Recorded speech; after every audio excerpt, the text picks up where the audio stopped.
you go. Did you get your smoke out of them?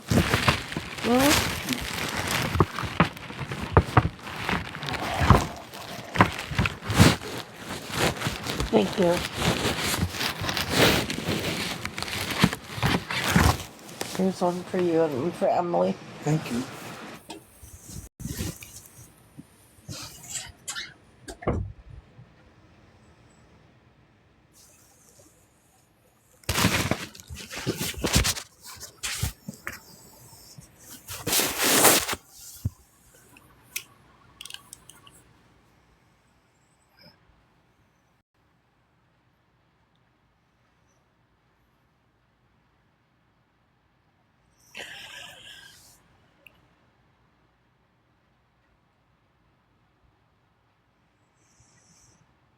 Morning.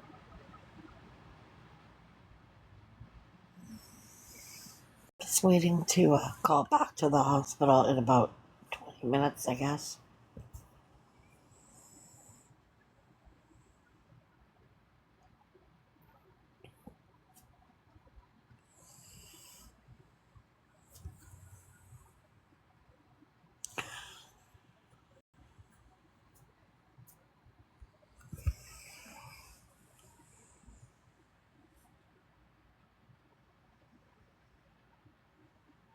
Yeah.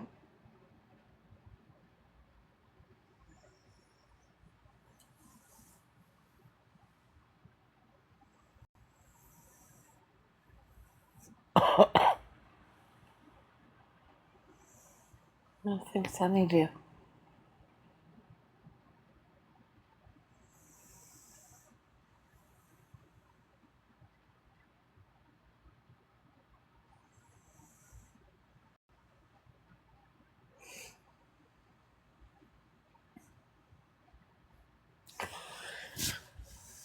Hey, Stephanie.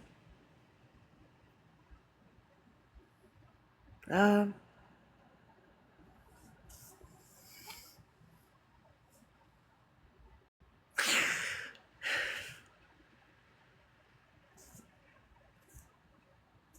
don't know. I fell asleep at about 6 in the morning and I got up at noon. Thanks, Megs.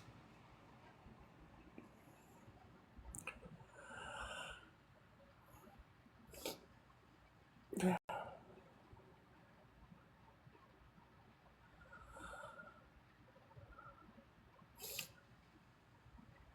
Yeah.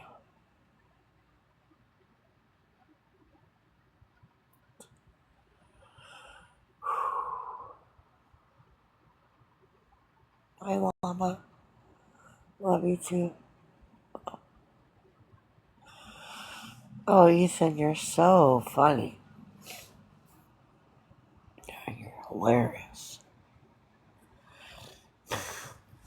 Thanks for making me laugh, though.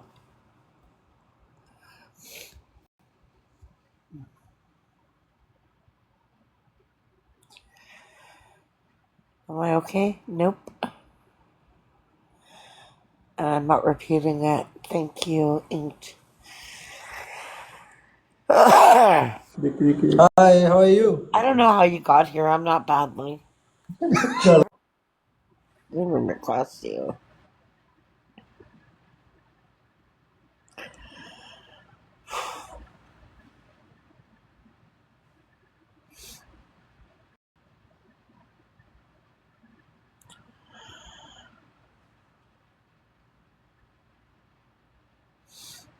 It's kind of a nosy question to walk into somebody's room and say, "Hi, what do you do for work?"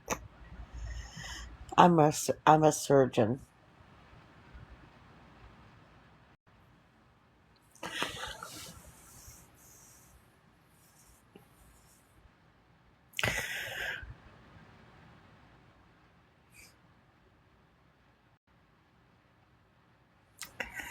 You know why I gave you a smart ass answer? Because I know you're being weird. Yeah, I'm a surgeon. Yeah. I have people like you come in that we try to find out where the brain is because they're so stupid. Any other dumb questions? Hi, Valentina.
Hey, Abby. Hi, Abby. Hi, Margie.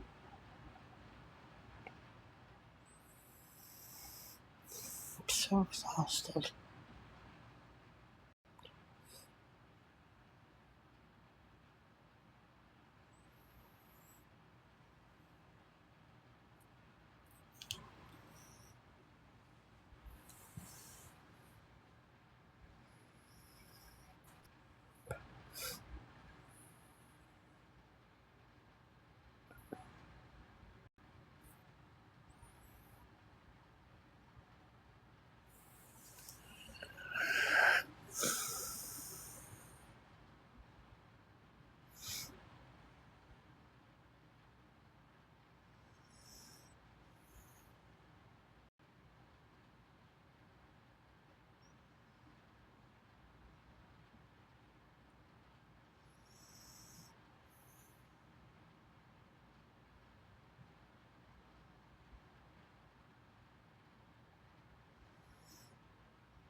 Hi.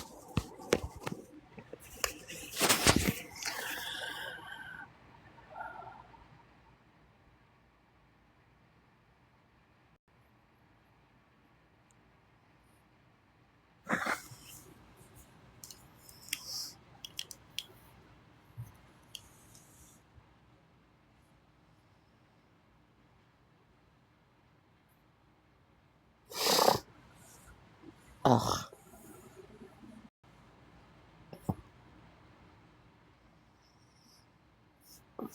Hi, bird watcher. Did you battle this morning? No. Oh, bees. Well, considering that I haven't got out of bed yet, no. I suddenly do. What's up? Not much more to you. Hi, Brooklyn. Hi, Abby. Hi, Skies. Laura, it's getting worse. Think you need to. Yeah, the pillow's really comfy.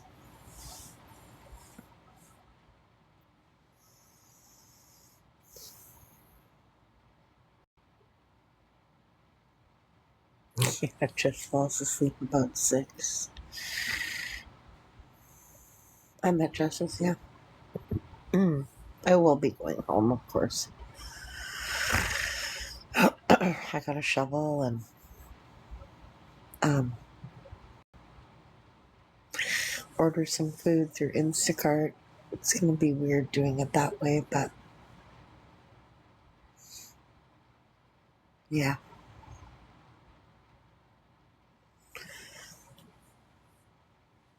Hi, Amy.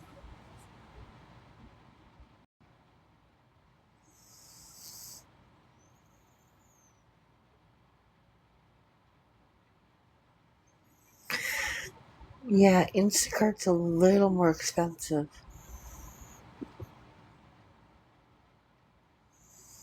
Yeah, the same pillow.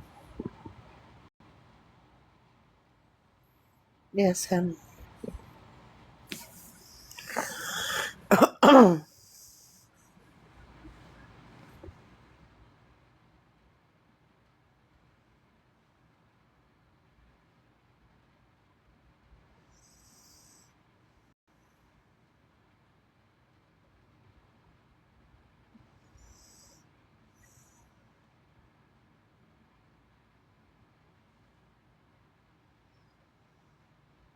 um, I thank you for reminding me. I gotta get some water.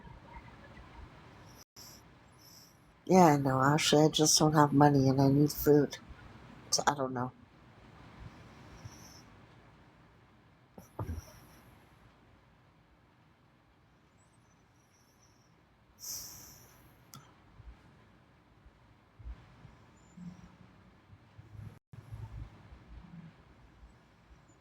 Thank you, Amy.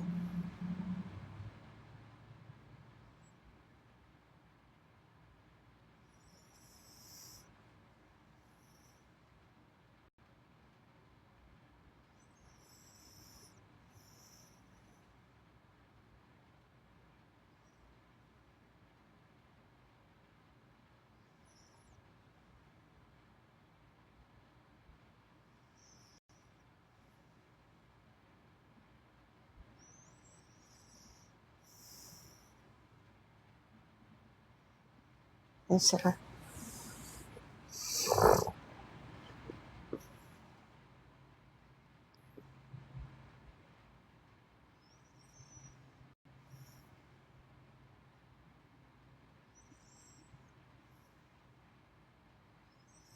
Hey, Libby, didn't you used to lick my ass after I shit?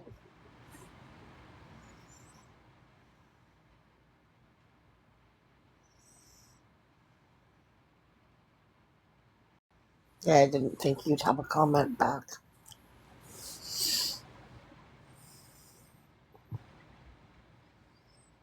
Yeah, block, yeah.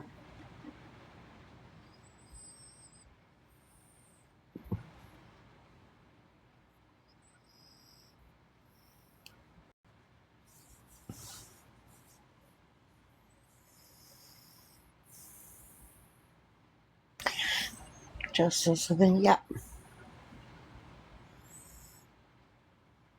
Hey, Charlie. Comedy, I'm Nelly. I know, Danielle. It's okay, I don't care right now. Nothing matters to me more than him waking up.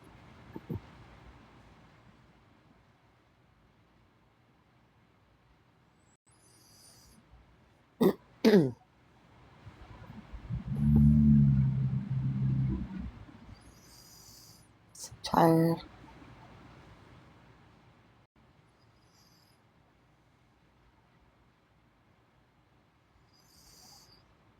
Mm.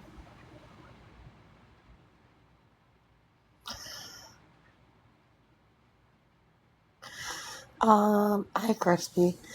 I mean, it all depends. I'm taking every hour by the hour. I'm tired. I'm calling the nurse back for an update. I still gotta go home. So I'll see. Yeah, I feel. Yeah,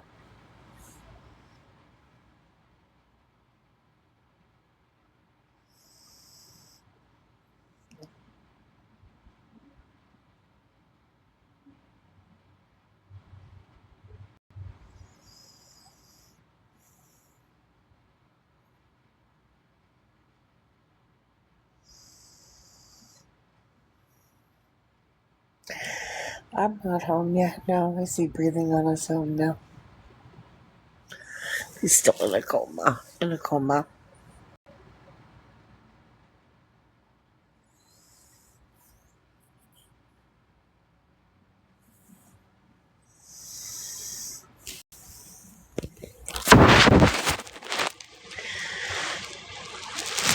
I'm just gonna have like a tiny little rest.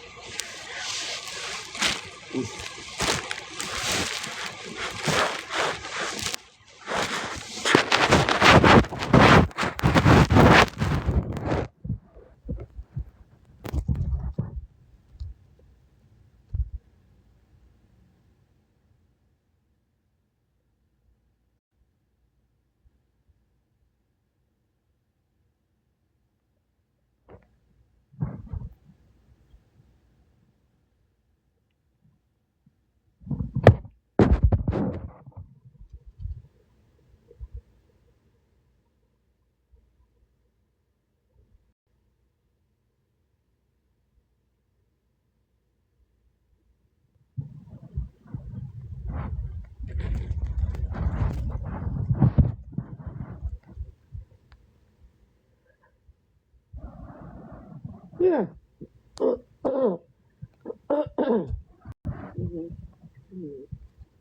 Ow, I just stubbed my nail into my chin. That hurt.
Yes, I'm scratching and picking my nose.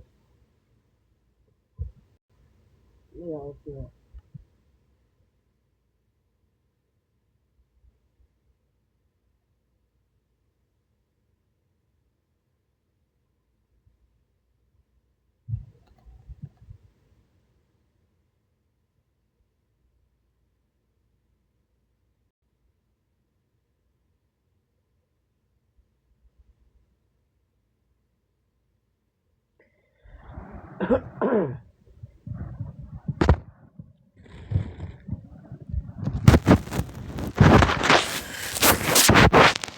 Oops.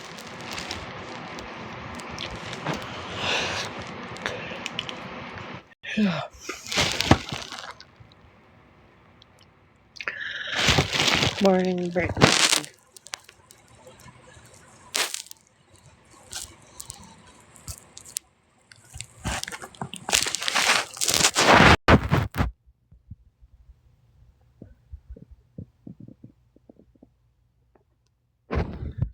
If we can help with the goal, if we can double tap the screen. I don't even have a goal.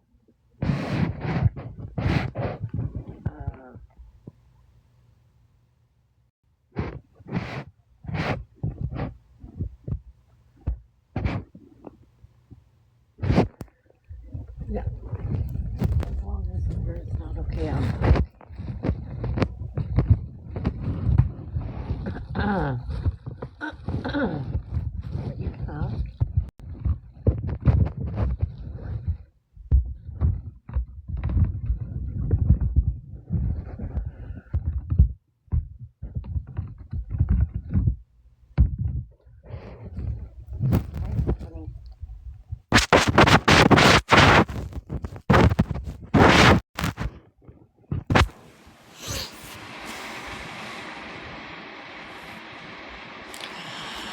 Poor Drew while Serene sleeps. That's so funny.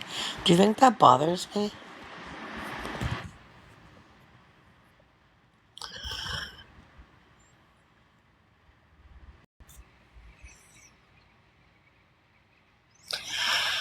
Hi, Stephanie.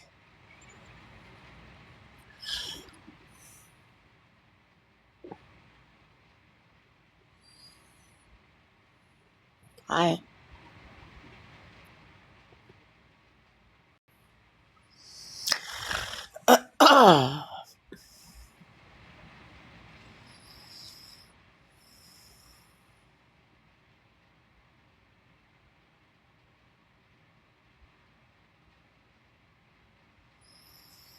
How's Crystal?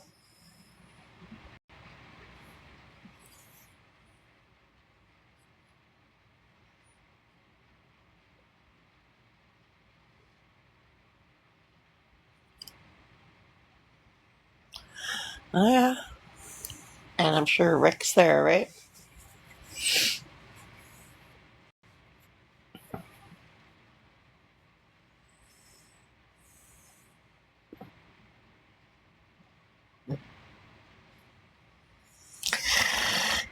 Oh, yeah.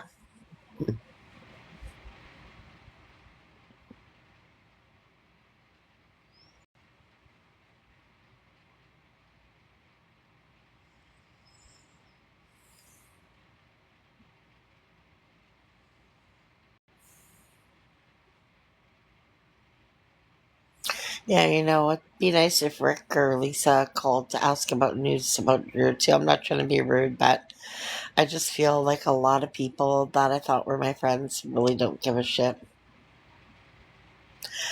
And I get Crystal's going through what she's going through, but it's nothing compared to Drew. Nothing.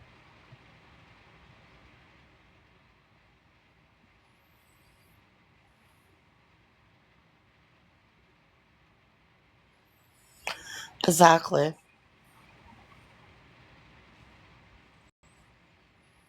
And I'm really shocked that Rick wouldn't be calling me and say, hey, do you need anything? Do you need to go grocery shopping? Like,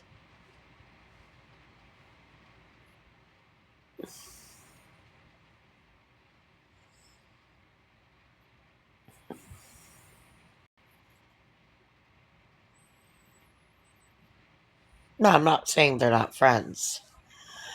And their daughter's having surgery today, so, you know, makes. Hey, Brittany. I know you're still here, Stephanie. No, they're good friends. I'm not saying that at all. She's not having her surgery now. Thank you, Megs. Gifts are really appreciated.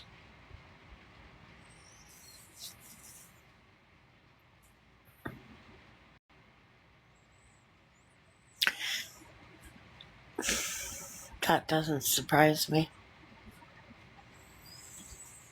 With our medical system, it doesn't shock me.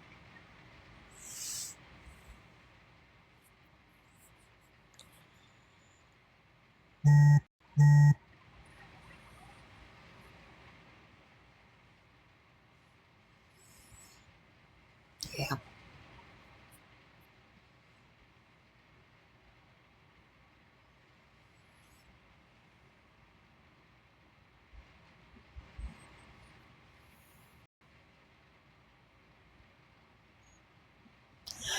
Stop it.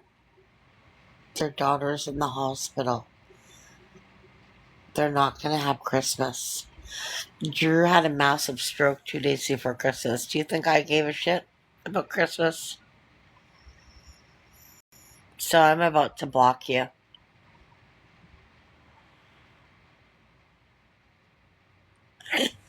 Chrissy. Stop.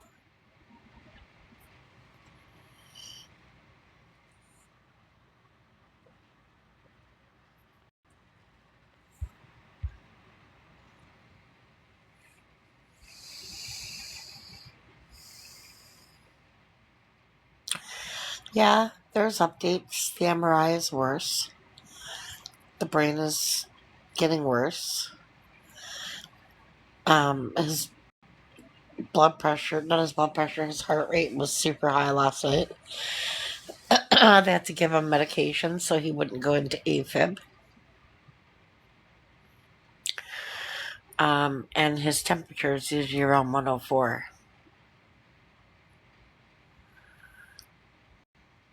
So,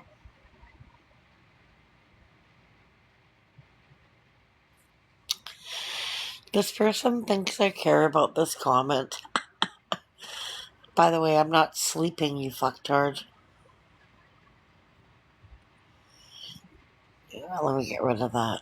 104 is high. Yep, it is.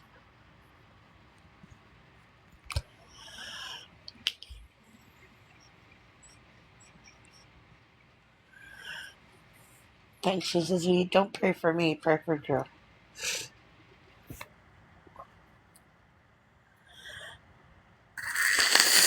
Sorry, I'll blow my nose.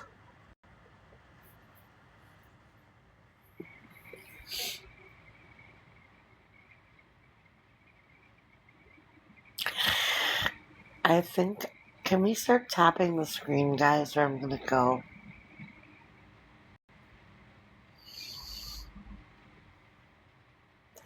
That's why I won't take him off the breathing machine, Stephanie.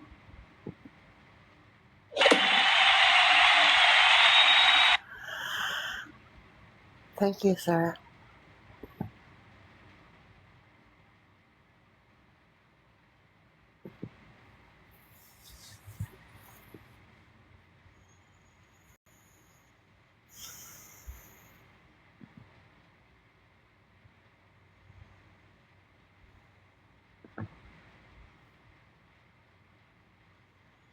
Vibes is still talking about you, Sarah. He's live. He said, oh, Nat wanted to battle yesterday, but that's because he knew Sarah was in there and she was going to gift. No, it had nothing to do with that. Hi, Popolo. Love you.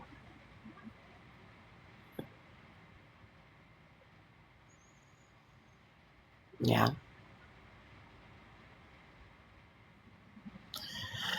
Just be careful, Sarah, if you ever talk to him again, because he is a user.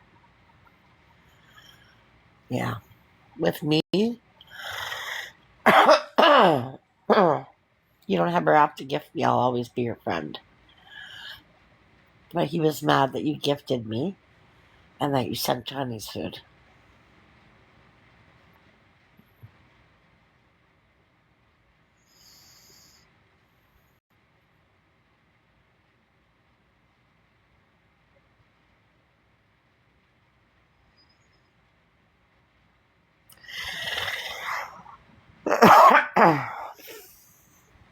Hey, Valley.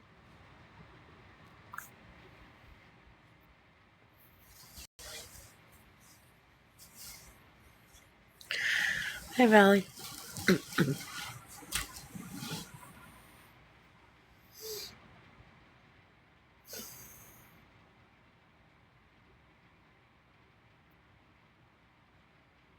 Tasha, hi.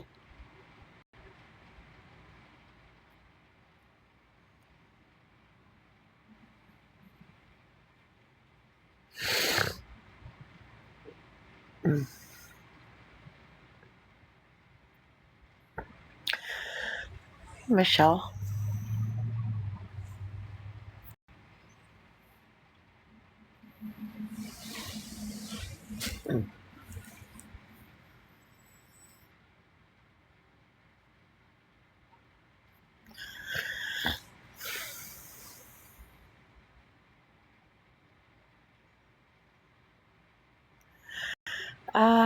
I slept from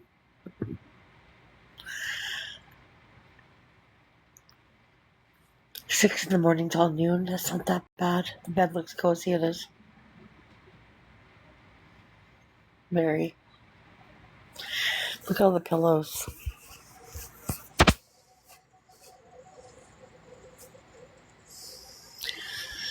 I don't know if you can see them, but there's a lot of pillows. Stuffing your face, is that all you do? It's 1 o'clock, I haven't eaten yet, but okay.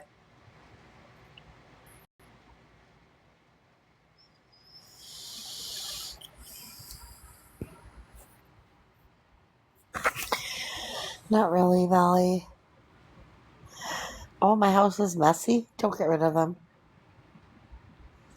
My house is spotless, bitch. Hi, Crispy. Are you still coming, Valley, or no?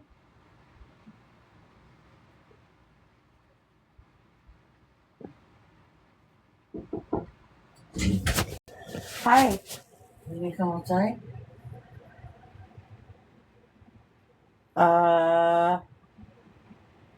Sure.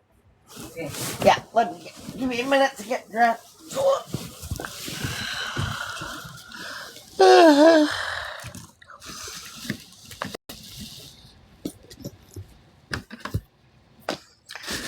Well, I'm gonna go because I gotta get dressed and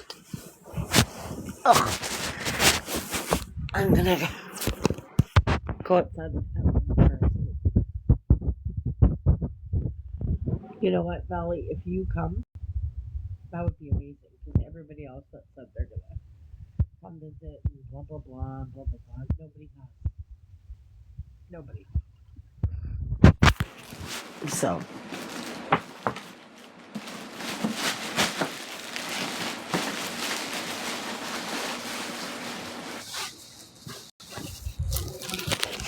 Then what are we gonna do to get around?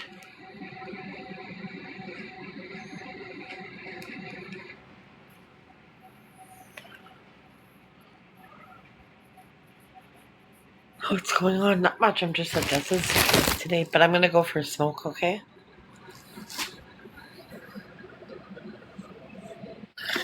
Just wait, Valley, when will you come?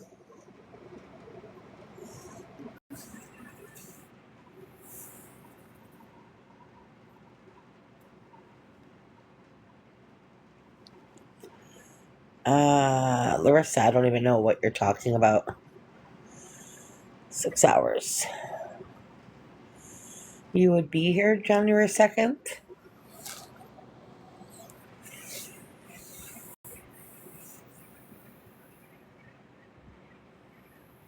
No, Valley is flying here.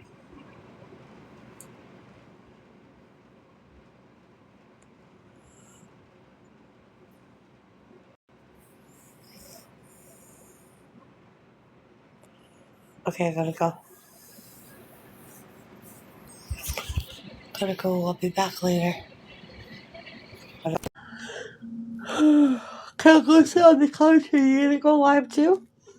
Yeah, go sit on the couch. I'll go live. Yeah, then you won't echo so much. Right, exactly. You have to be that far apart. Yeah. That's how me and Emily do it. Oh, what you doing? Ah, What is that? this is water machines. What is that? The water machine? Water machine. Oh, to make ice? No, for the cat. Oh. Open it. I have to ask Vlad later. Oh, and the water will run constantly? Yeah. Oh, that's cool. And does it stay cold? No. Oh, do you want to sit here? No, I'm okay. You can sit there. You sure? Yeah. Ugh.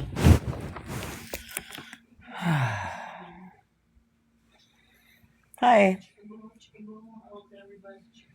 Going home in half an hour and I'm going to shovel, take a bath. I'm going live. Are you going live? I am live. Oh, okay. Hey, my Utopia. How's everybody doing? Welcome in, everybody. I'm going to go home. I'm not going to the hospital today. I'm going to rest and then I'm going to go tomorrow when I wake up. So. I'm going crazy because she tells me to shut up all the time. No. House, you're not good. His heart rate went up really high yesterday. They put him on a heavy medication. You have to talk a little quieter, though. Jesus Christ. Yeah, shut up. She's telling me to shut up in my own house.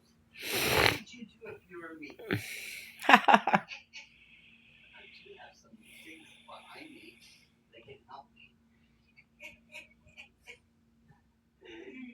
and he has infection, so they put him on a heavy antibiotic. But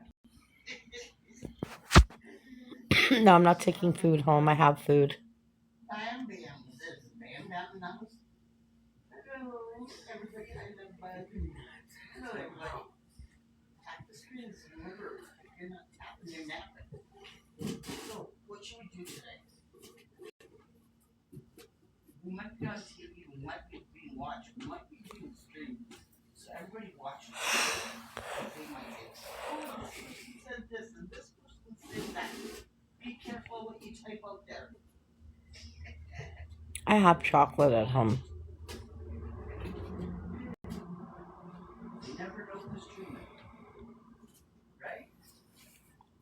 You gotta watch what you say, you gotta watch what you do. Because you know what? What's he doing? Okay, let's see how many people does this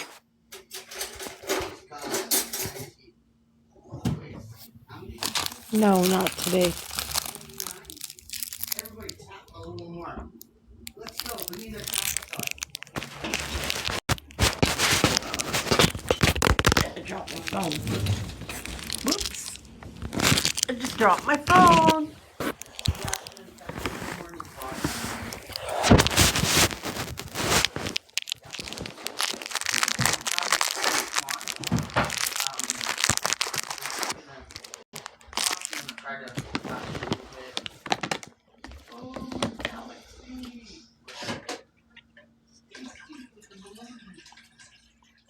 I got balloons in my name too. Look at this.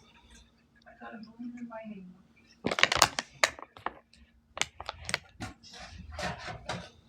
See my balloon? If I got a balloon too, everybody's got some balloons.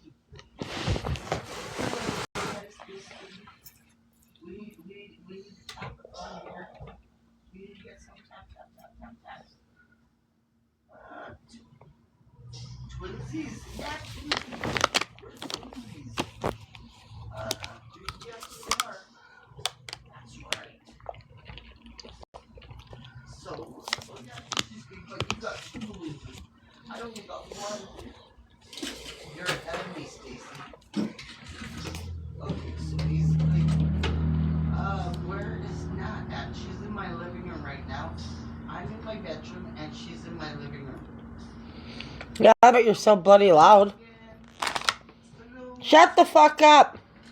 She's telling me to shut the fuck up. She's telling me what to do. She's telling me to shut up. That's her son when he was younger. Look at that woman. As you're waiting for people, you should talk. Gee whiz. Hi. We're Sunny and Cher. Oh my God. Oh. I'm One gonna day be we're in about half an hour. in a half an hour. Okay. Okay, everybody. You know, to my quiet house. To my quiet house. Yeah. Get your stuff right now. Get the out of here. Pack your things. Wow. Well,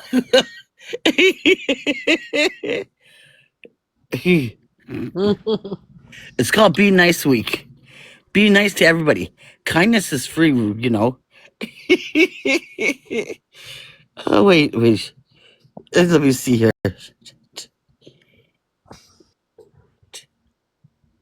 Oh, okay. Hi, everybody. Oh, she's beating me. I'm gonna get frozen here. I'm gonna get frozen. Let me see. Ashley smiles. Hi, Shar. Hi, everybody. On your side, eh? Just wait a second. Let me see. Let me see. I'm okay. Thank you. Okay, everybody. If you're Oh, not tell tapping, you're Brenda nothing. since she's on your side. Tell her Drew's not doing good. I hope she's happy. To who? Your sister? Yeah. She said, she hopes you're happy. Drew's not doing well. Uh, just.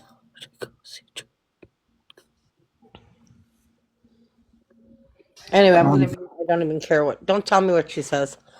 We need 2 roses, but I am gonna go very soon. Yes, everybody, 2 roses. Let's go.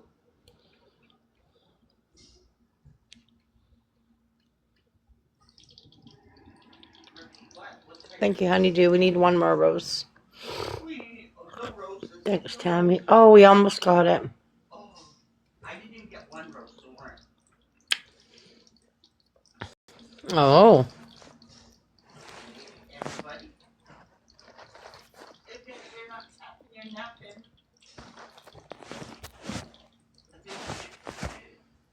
I've got a lot.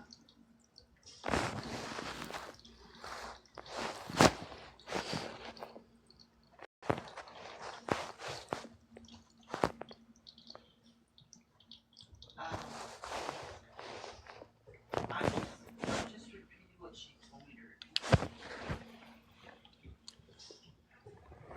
I don't want drama. I'm not a person of drama. I like funniness. Happiness and rainbows and sunshine. Yes.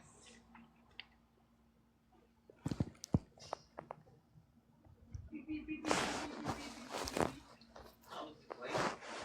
Um, it's okay. I'm shocked that I must because I've never up. Drew's not good today.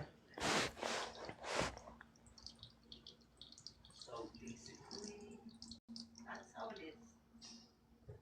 I'm just shocked. People are shocked. My closest friends are shocked that I'm okay. Yeah, I guess. Right.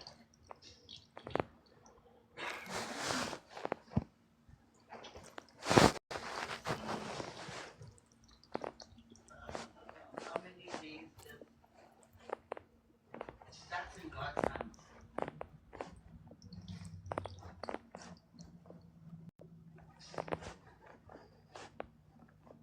I know, but my schedule is like that. I'm just like I go to bed. Yeah, but I want to be now. Alone. Go home.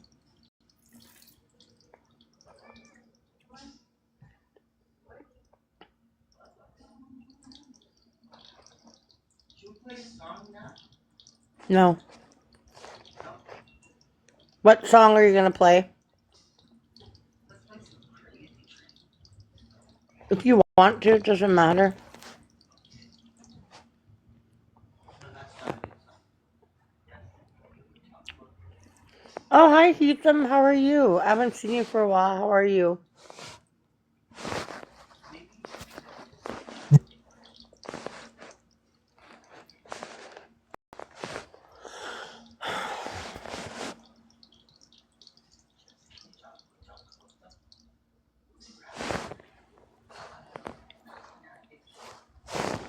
Hey, Crispy. Yeah, hey, Seljuk. Everybody.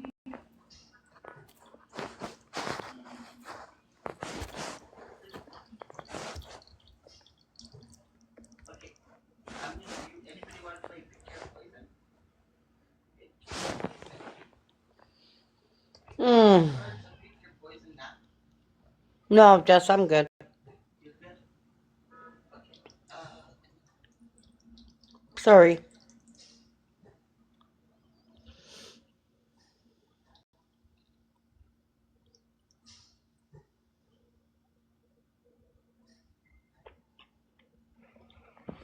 Hey, Crispy. Times 3. Well, we got triple nipples, everybody. Yeah. That's a triple nipple.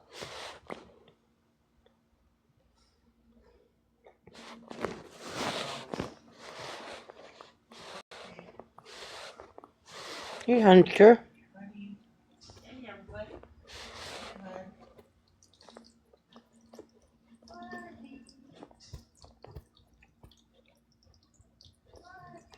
Good, Queen Bee. How are you?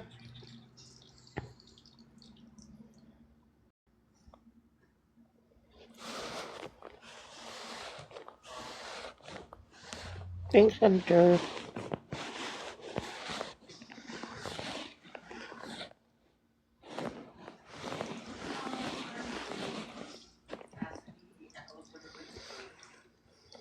I hope everybody's having a good day.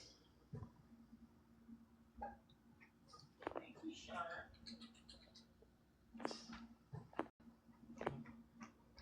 Thank you, Shar.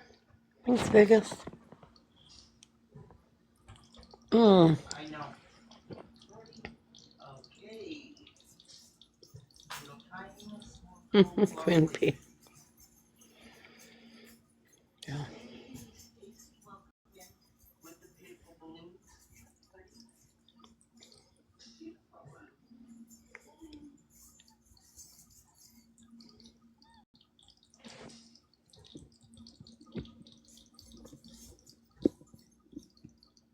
Really? That's pretty bad for that to happen. How bad was the fire?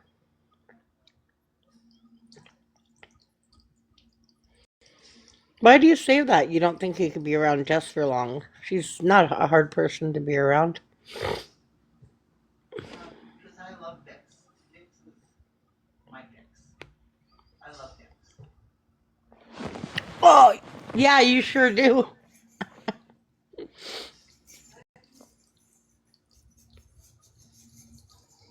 Yeah. I had a bowl of Raisin Bran. My stomach's feeling rumbling. Get to heaven in the Subaru. It is, but I gotta go home. I gotta shovel. I gotta take a bubble bath and Do I have enough? make some coffee. Money is not important because money is not going to be good anymore when And money doesn't save your life. money can't save your life. No. You know, there's rich people out there, but they're very depressed. They're not happy. Money can't fulfill everything. Money can, it can only help you get you Yes, Michelle. out of situations, but it can never. Money Thanks for the never follow, Space Kitty. Guys, let's go. cannot bring happiness. I love you. How are you doing, sweetie? Just like, thank you, Balky. Um, I'm taking the break from the hospital because they moved my husband to a different area. Um, and they got a different doctor, and the doctor's gonna. I just every time I go there, the doctor talks to me, and I okay. just. I hope you get better, Balky.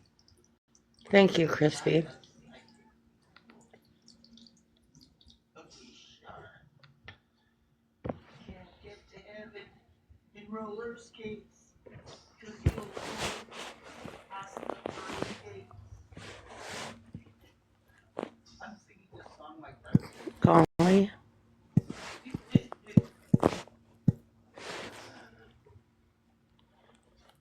So, everybody, how's everybody doing?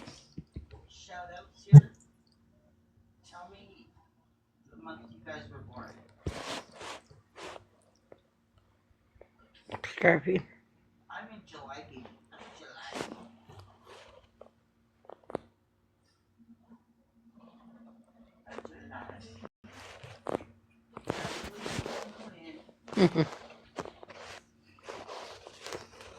Scarfy, how are you?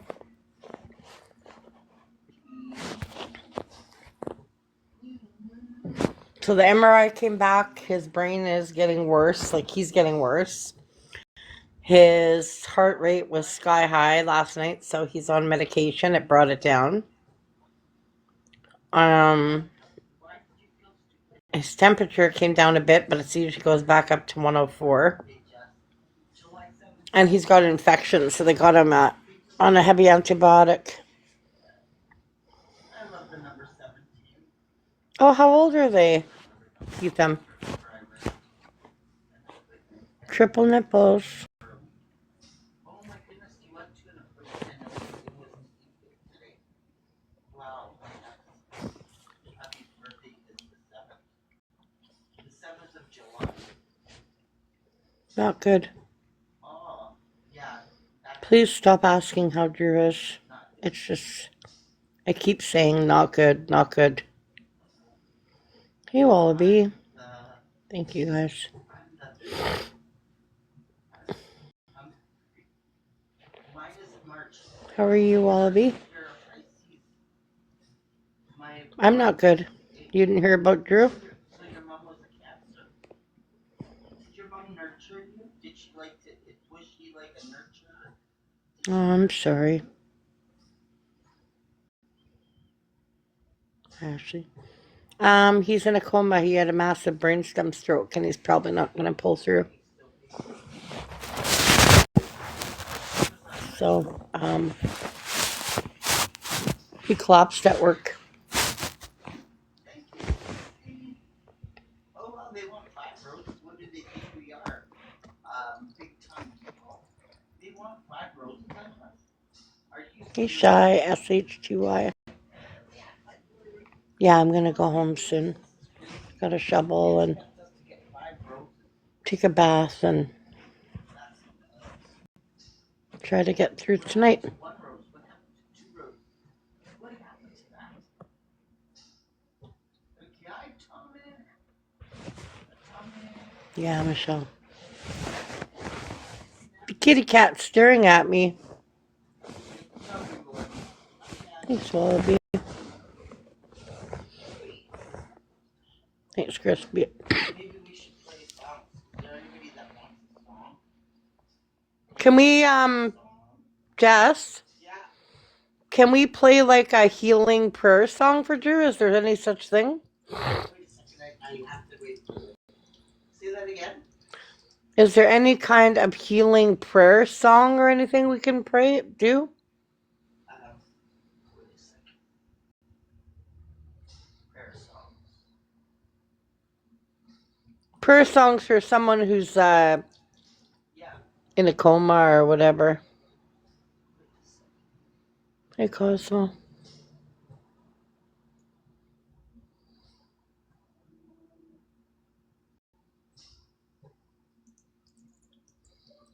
Prayer songs for somebody who's in a coma.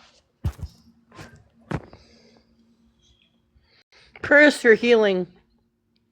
Okay, here's one saying prayer for someone in the hospital. Healing prayers for loved one. Restored me to health.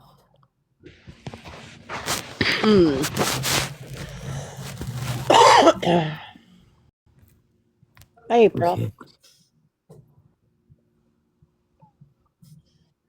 Oh, Ocean said you should listen to Who Am I?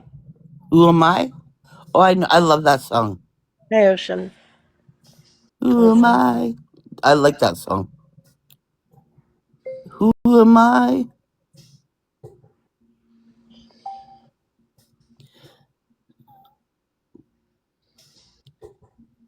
There we go. You can go anytime, Krista. There we go. Now it's time to sing. No, don't sing. Just listen to it.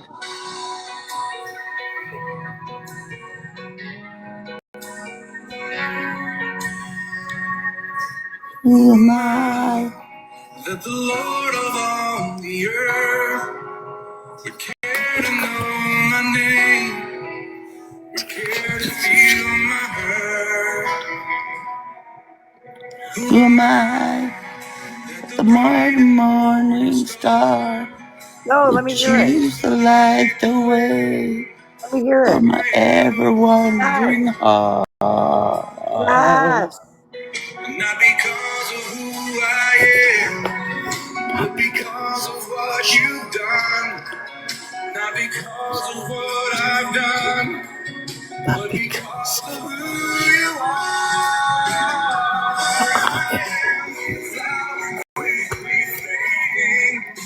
Today, gone tomorrow, like a wave tossed in the ocean. Even the wind, hear me when I'm calling. Sing. Kiss me when I'm falling, and you gotta tell me who I am. Wait a minute.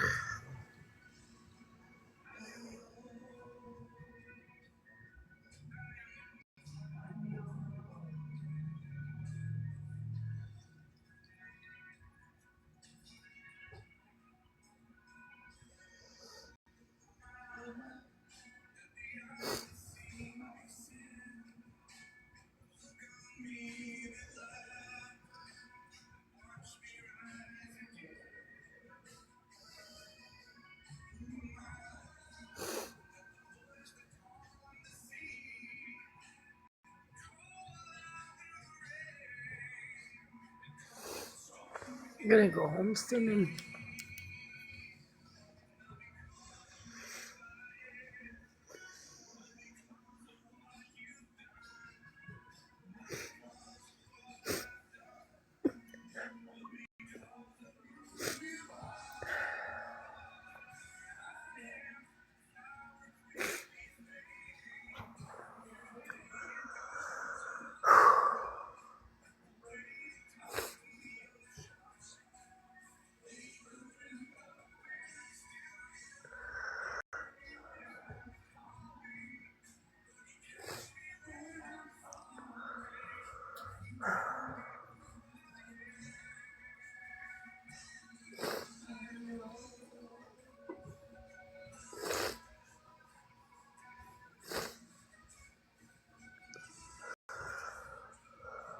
hey, comedy.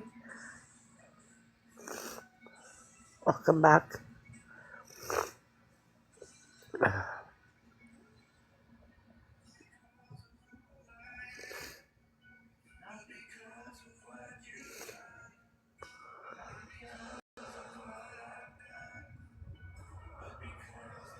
Sure, Ocean.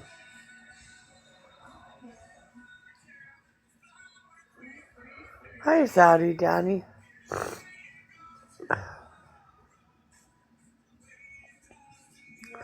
Hi, how are you?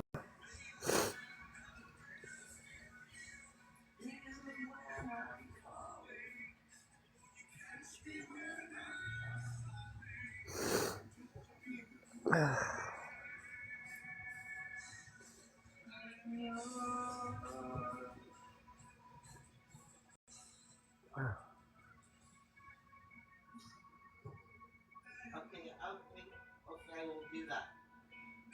Huh? Somebody asked me to play a song. Hi, Cosmo. How are you?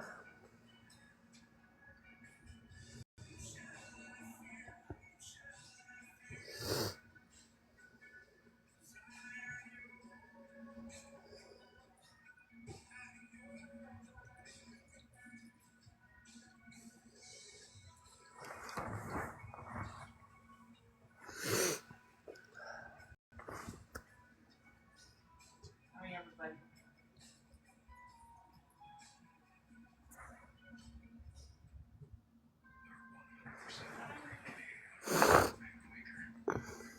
Hey, kitty cat.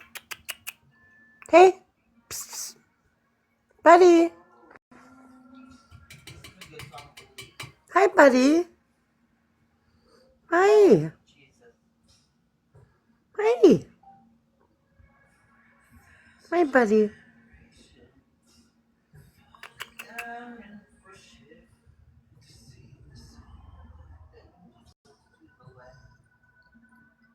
Here you go. Here's your song.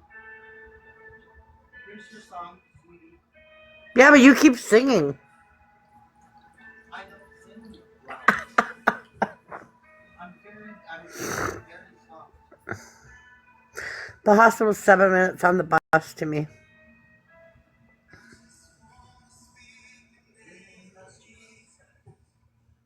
Thank you, General. Yeah, it's a minute. General, you want to battle, you asshole?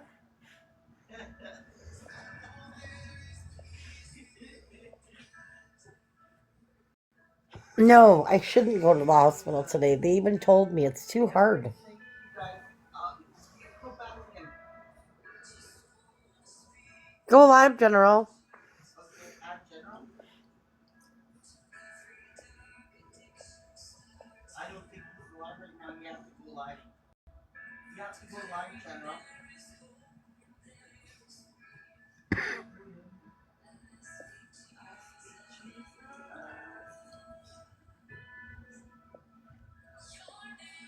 Okay. Okay, go and sign Eh. them. Yes, Kate.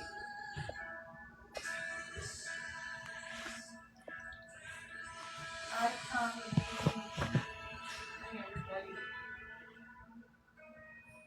If I'm covering my mic, let me know. Oh, Tracy. I am. It's just really hard to get up and have any energy to do anything. How are you doing? I will at about 4. In about an hour, I'll go. Yeah. Right. So, how, how are you doing? How's your daughter? In about an hour, I'll go. How? How? What did you do?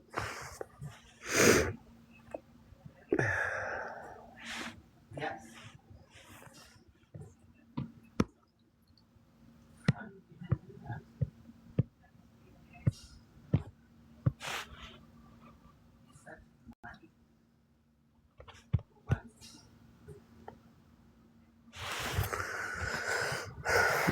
I have to. I just don't have the energy to do anything today. That's the problem. Right. No.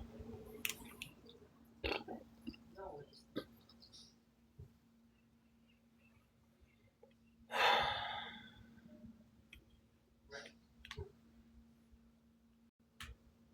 What's the date today, Emily? The 30th? Yeah. Okay, and it's Tuesday? Yeah. Tomorrow's the 31st, Wednesday. Okay. Okay. Okay. Okay. Everybody, I gotta go. This is my Christian friend.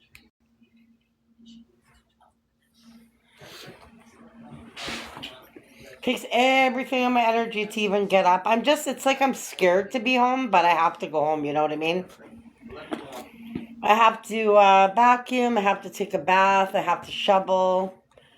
Tomorrow I'll go to the hospital, I gotta go to the bank, then I gotta order some groceries.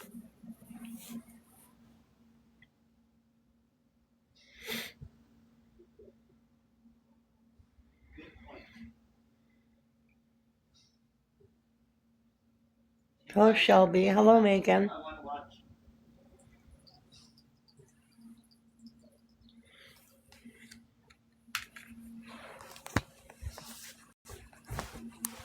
Jess, can I have one cigarette in there?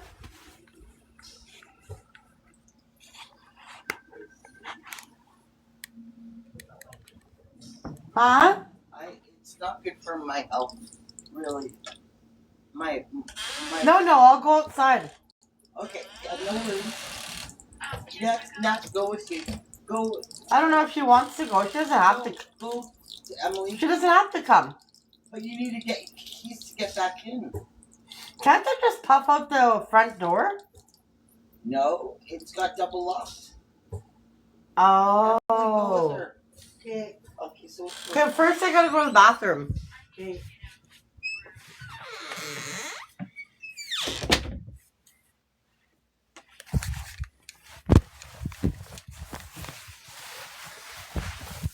I gotta mute.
Michu.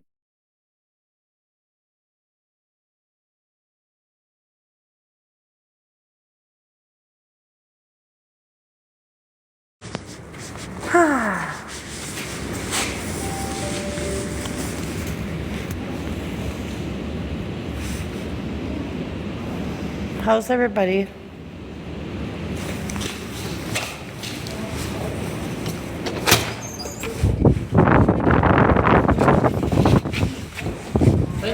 You're welcome.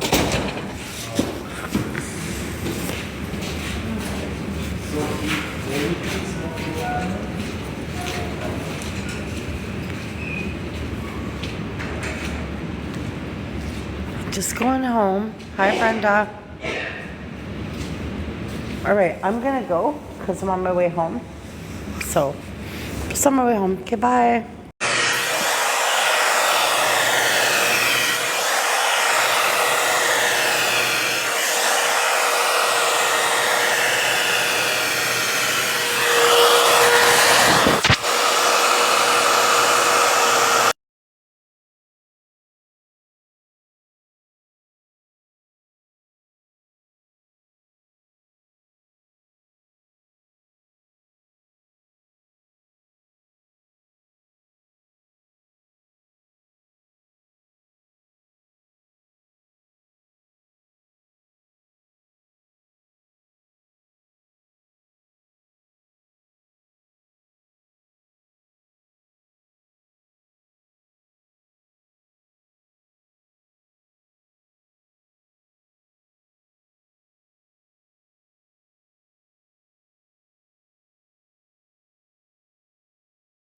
Okay, Scarpy, I'll be right there. I'll be opening the box for a little bit, but I just gotta dry my hair. Tap the screen.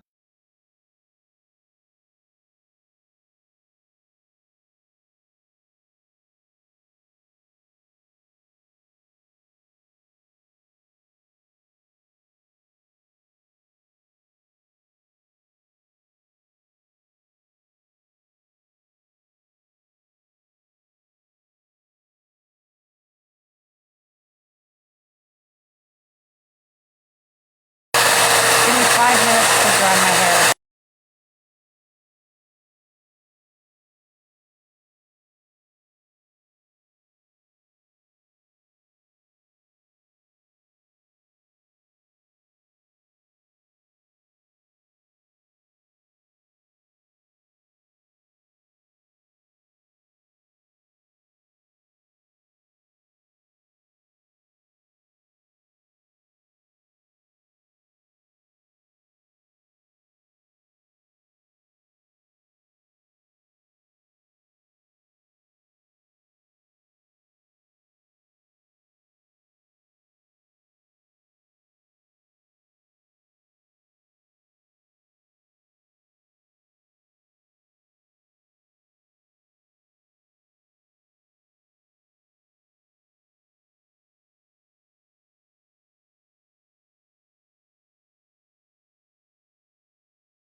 I'm just drying my hair. Give me a few minutes, guys.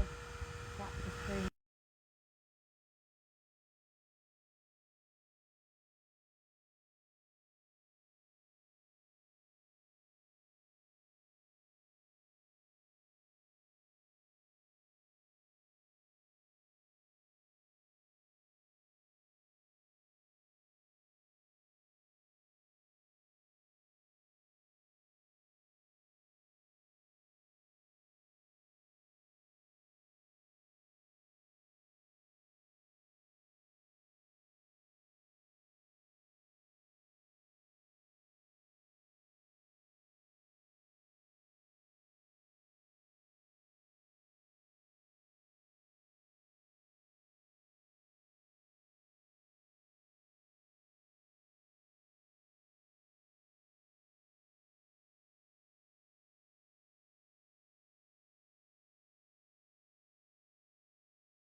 Sorry, I'm just drying my hair. Hi, Shannon. Hi, everybody.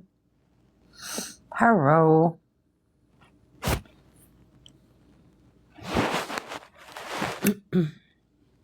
It's quiet tonight.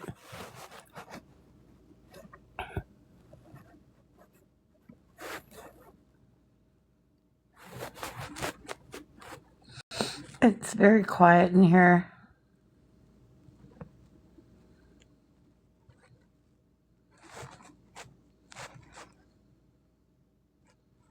Oh, hi, Ribeye.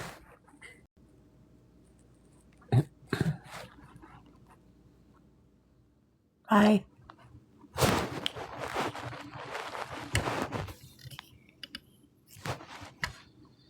My Scorpy.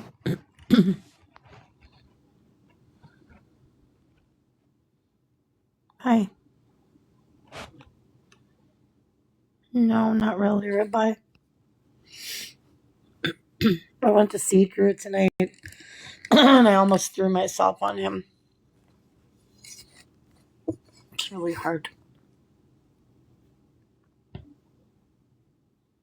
No, I didn't watch a movie. I started crying, and I whipped down to the hospital.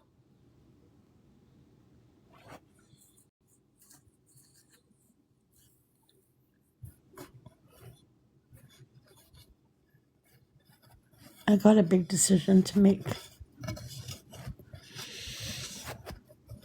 Because if he does wake up, and the chances are low, like 1%, hi, Allison, the part of his brain that was damaged is the part of his brain that controls the temperature. So he would probably always have high body heat, like a temperature. It controls walking. It controls almost everything. They ask me to make a decision every day. But I'm not going to give up the fight for him, 1% chance is better than nothing, right?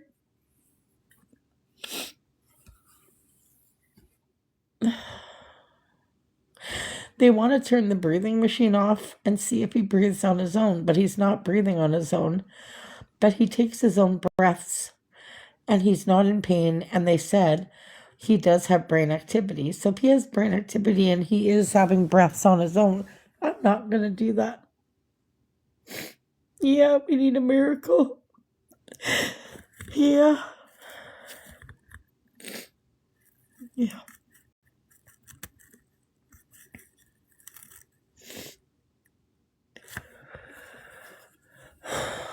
I'm just so lonely.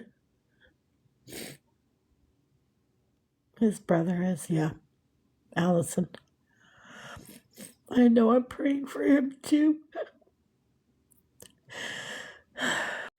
Lost. Hi, Brittany. I'm going to the hospital tomorrow. And then I'm going to go grocery shopping a little bit. I'm going to get myself some fruit and stuff. Hi, Kemsey. Hi, Comedy. Guys, there's only 1% chance he'll wake up. It's every day. Oh, scratching my back with this back scratcher. Thanks, Brittany.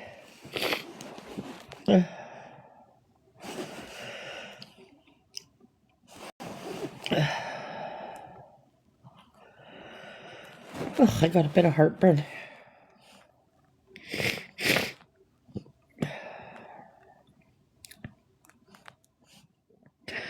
Wondering if I should have some tea, but it's 11:30 and I want to go to bed soon. So, hey, Katie, maybe I shouldn't have any tea. Well, he's not doing the same. Sorry, he has a really bad infection. I thought he was sepsis. I was wrong, but he can turn sepsis. They have him on a really strong antibiotic. See, the problem is, guys, is that the temperature, his temperature will go to 104. And the reason that's happening is because the brainstem, the part of the brain that's damaged, can't control his body temperature. So he would live in a home. He would never come home again. Decaf tea, no. Yes, it did, Mitch.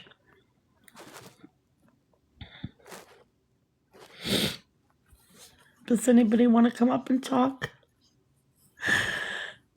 Hi, April. No, I'm never going to be okay. I know, Ocean. I don't know, Shy. I don't know 1 minute from the next.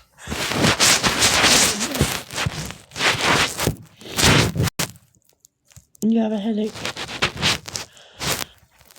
No, I don't give a fuck about an Amazon wish list. Are you kidding me?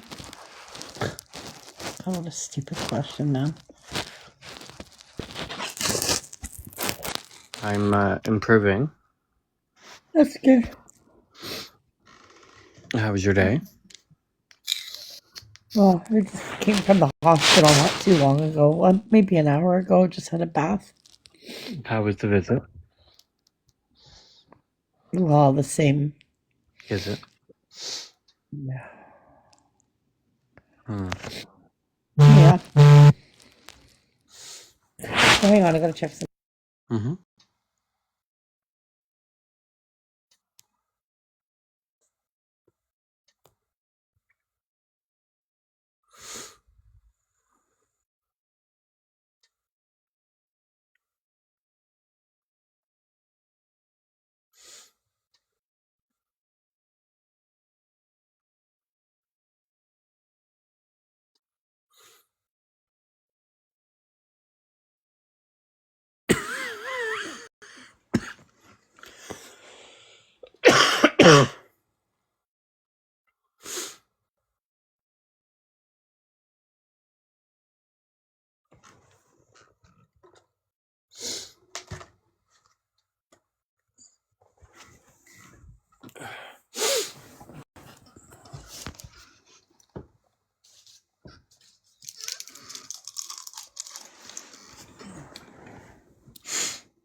Yeah, I've been sick for about a week and a half.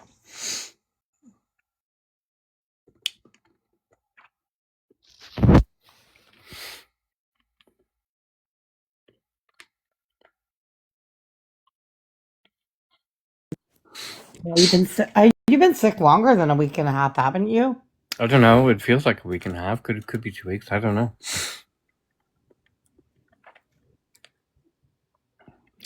Compassionately speaking, it would be harder to see Adam like that than let him go peacefully.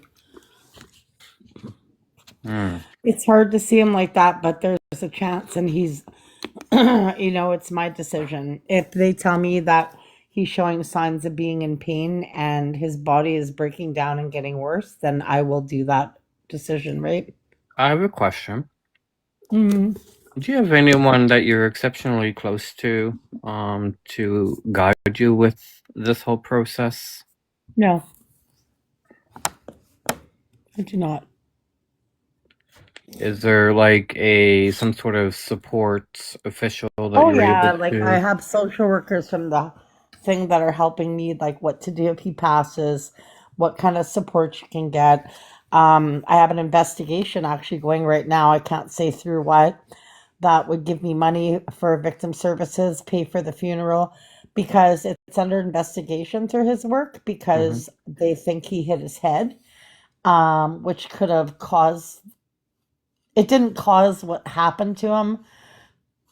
It's a long story. I can't talk much about it because it's under, but they're getting footage from his work. They want to find out how long it took before anybody found him on the concrete, before the ambulance got. They want to know when he was transferred to St. Boniface, why he was transferred there, not transferred to the hospital that works on brains, where there's a neurology team. Because, and I'm fucking mad, because he was found at 5 o'clock. He did not get to the proper hospital and get the blood clot removed. It was till 11 o'clock. Hang Right. on. Hang on a sec.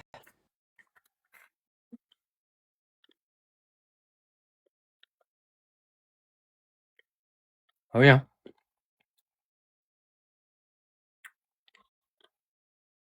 Not too bad.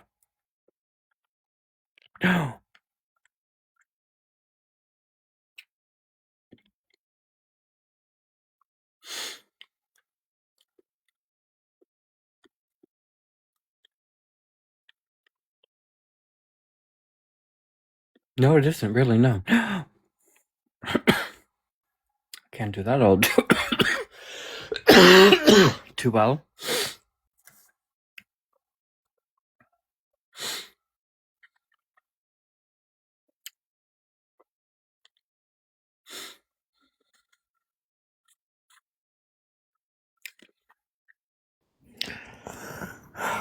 I sometimes sound like I have a Coca-Cola problem with all the sniffing I'm doing. Oh, you're back. I'm back. So the problem that I have, and I even asked the neurologist yesterday, and she agreed with me. Oh, I got heartburn for some reason. I said, please tell me, is that normal when somebody collapses for them to get them medical care to find out through MRIs what's going on? And it's a severe, the worst stroke he could possibly have. So she said, no. She said 9 hours is definitely not acceptable. And I said, can I ask you another? And I recorded this, by the way. I said, can I ask you another question? She said, sure. I said, how long after a person is found unconscious like that should they get an MRI and be seen in a hospital? Because it could be serious, right? 2 to 3 hours. They should have known what was wrong with them. Fucking 9 hours. He went with no oxygen in his brain for 9 hours. Mm-hmm. So yeah, I'm pissed off. And I said, well, someone's responsible then. She said, definitely. And I said, so tell me, if they had gotten to him within, say, 2 to 4 hours and they knew what was going on and they had the blood clot, because it took 2 hours to get the clot out. It was the entire bottom of the brain covered in it. I said, what would have happened if he had gotten this done within 2 to 4 hours? She said, well, unfortunately, I hate to tell you this, we would have been in a much better place than we are right now. So it's the medical system. Somebody's gonna fucking pay for that. I'm sorry, that's his fucking life.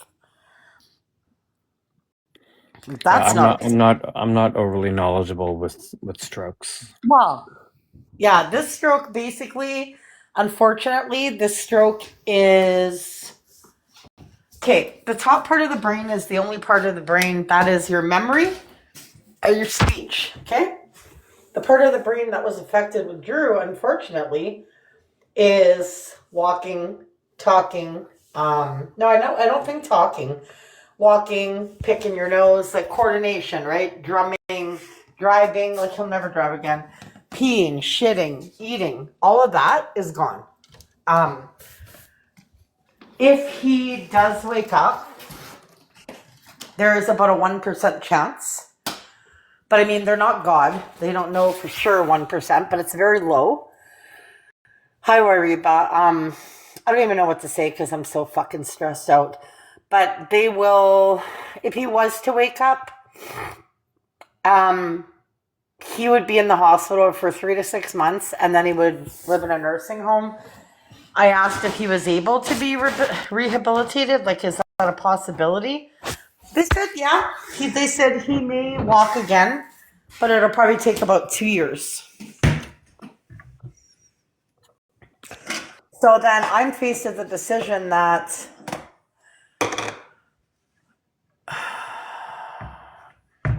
is he gonna want that? No, the only new updates are that it is slowly getting worse. He has a really bad infection. They have him on high antibiotics right now. He's not sepsis, but if they wouldn't have gotten to it as quick as they did, he would have been shortly. And that's about it. Everything's basically the same. So he is getting worse, but we're waiting. Like she said, I'm not going to tell you he won't wake up, because she said, I have seen people that they told the families that, we need to take him off the machine. And the day before he was going to be taken off the machine with the family there, the person woke up. So, like she said, you never know, but it's very, very, very slim. If we were to say, it'd be 1%, maybe half a percent. But like they said, we're not God. We don't know for sure. But from how bad the brain is, yeah. Oh, I'm sick to my stomach, man. So, yeah, life sucks, you know? And then people are like, oh, this is your karma. How is this my karma? This isn't my life. This is Drew's fucking life. Oh, I Who just would dropped who would have said something so ridiculous? Miranda Zia because she's a psycho bitch. Oh, the clown group. Got it. Yeah, who, and that doesn't even bother me that she says that because she's obviously not normal to even think that way. So, yeah. So, how are you liking it out there? The snow is great. Yeah. Yeah, I love the snow. Oh, that's good. Not looking forward to the rest of winter with colder temperatures, but it is what it is. Yeah. Mm-hmm. What did Yeah. you have for supper today? I'm trying to eat some cottage cheese right now because I really haven't been eating. What did I have? I had a bowl of Raisin Bran cereal in the morning. And then I had a small plate of pasta with some beets. I know it sounds weird. And now I'm just having some cottage cheese. But I ate a lot yesterday. I stress ate. I ate Chinese food and I stress ate. Hmm? Mm. I'm sure you needed all that food. Eh? I'm sure you needed all that food. Oh yeah. Why is General here? Good. I'm glad he's coming up because I'm. Oh, he's requesting the battle. Never mind. Good thing I didn't hit yes. Did you want me to leave so you can battle him? No. Definitely not. No. Mm. So you're going shopping tomorrow? Yeah, I'm just gonna buy some healthy. I've been really trying to buy healthy stuff. Have you? Hey Brenda, this stroke has nothing to do with the food he ate, though. I asked that. They said he's had a few strokes before, and I think he had one when he was at home. Did I tell you what happened when I was vacuuming about a week before this happened? Sure. Um, I said, Drew, I got a Oops, sorry, Drew, I got a vacuum. Can you move your feet? I turned the TV down and move your feet, and he looked at me really confused, and he goes, "What are you talking about?" So I thought he wasn't listening because he was watching TV, right? I said, Drew, and then I kind of raised my voice. He kind of got pissed. I said, can you? And then he looked at me. He stood up. He looked all flustered, like kind of pissed off at me. And he goes, what are you talking about? And I had the vacuum in my hand. I said, Drew, do I need to call an ambulance? I said, are you okay? I just said I want to vacuum. What do you mean you want to vacuum? Like he was confused as all hell. And I said, keep calling an ambulance. And then he snapped out of it. He goes, oh, vacuum. Sorry. Oh, we're getting old. It's just my old brain fart. So they, they think like he's had a few, but they were just so small. Mm-hmm. Hello, Ocean. Hello. I Hello. wasn't even going to go to the hospital today, and they said that it's good to have a day away because it's really hard to sit there. But something told me I just snapped up this evening and I said, no, I gotta go. So I just went down. How long But he do can't you stop getting the. how long do you spend in the hospital room? Tonight, because it was late when I decided to go, about 2 hours, but usually anywhere from 4 to 6 hours. Did you call me from the hospital? Mm-hmm. Oh, I was sleeping. That's okay. But That's no, all I right. want to say something with the utmost love, okay? Yeah. I know emotionally, mentally, you're hurting, but please, please don't, no matter what anybody says, do not lash out at people. Like, you know, they said this was my karma or whatever. You're going to hurt people unintentionally. Yeah, I That, know. you know, I mean, you have to let it go. You know, no matter Hmm. how much you're hurting, don't lash out, because right now it's your emotions, and Yeah, you may say something you don't want to say. yeah, you're right. But you know what? Since this has happened, I don't even have the energy to be hateful or to lash out, or I really don't. Focus on you, focus on Drew, and don't worry about what other people say right now. Mhm. Right.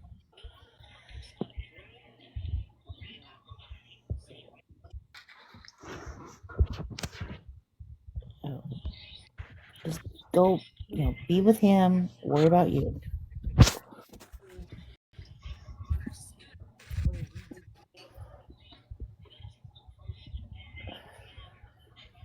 I mean, I've done that. I've taken out frustrations on other people, and it doesn't end well.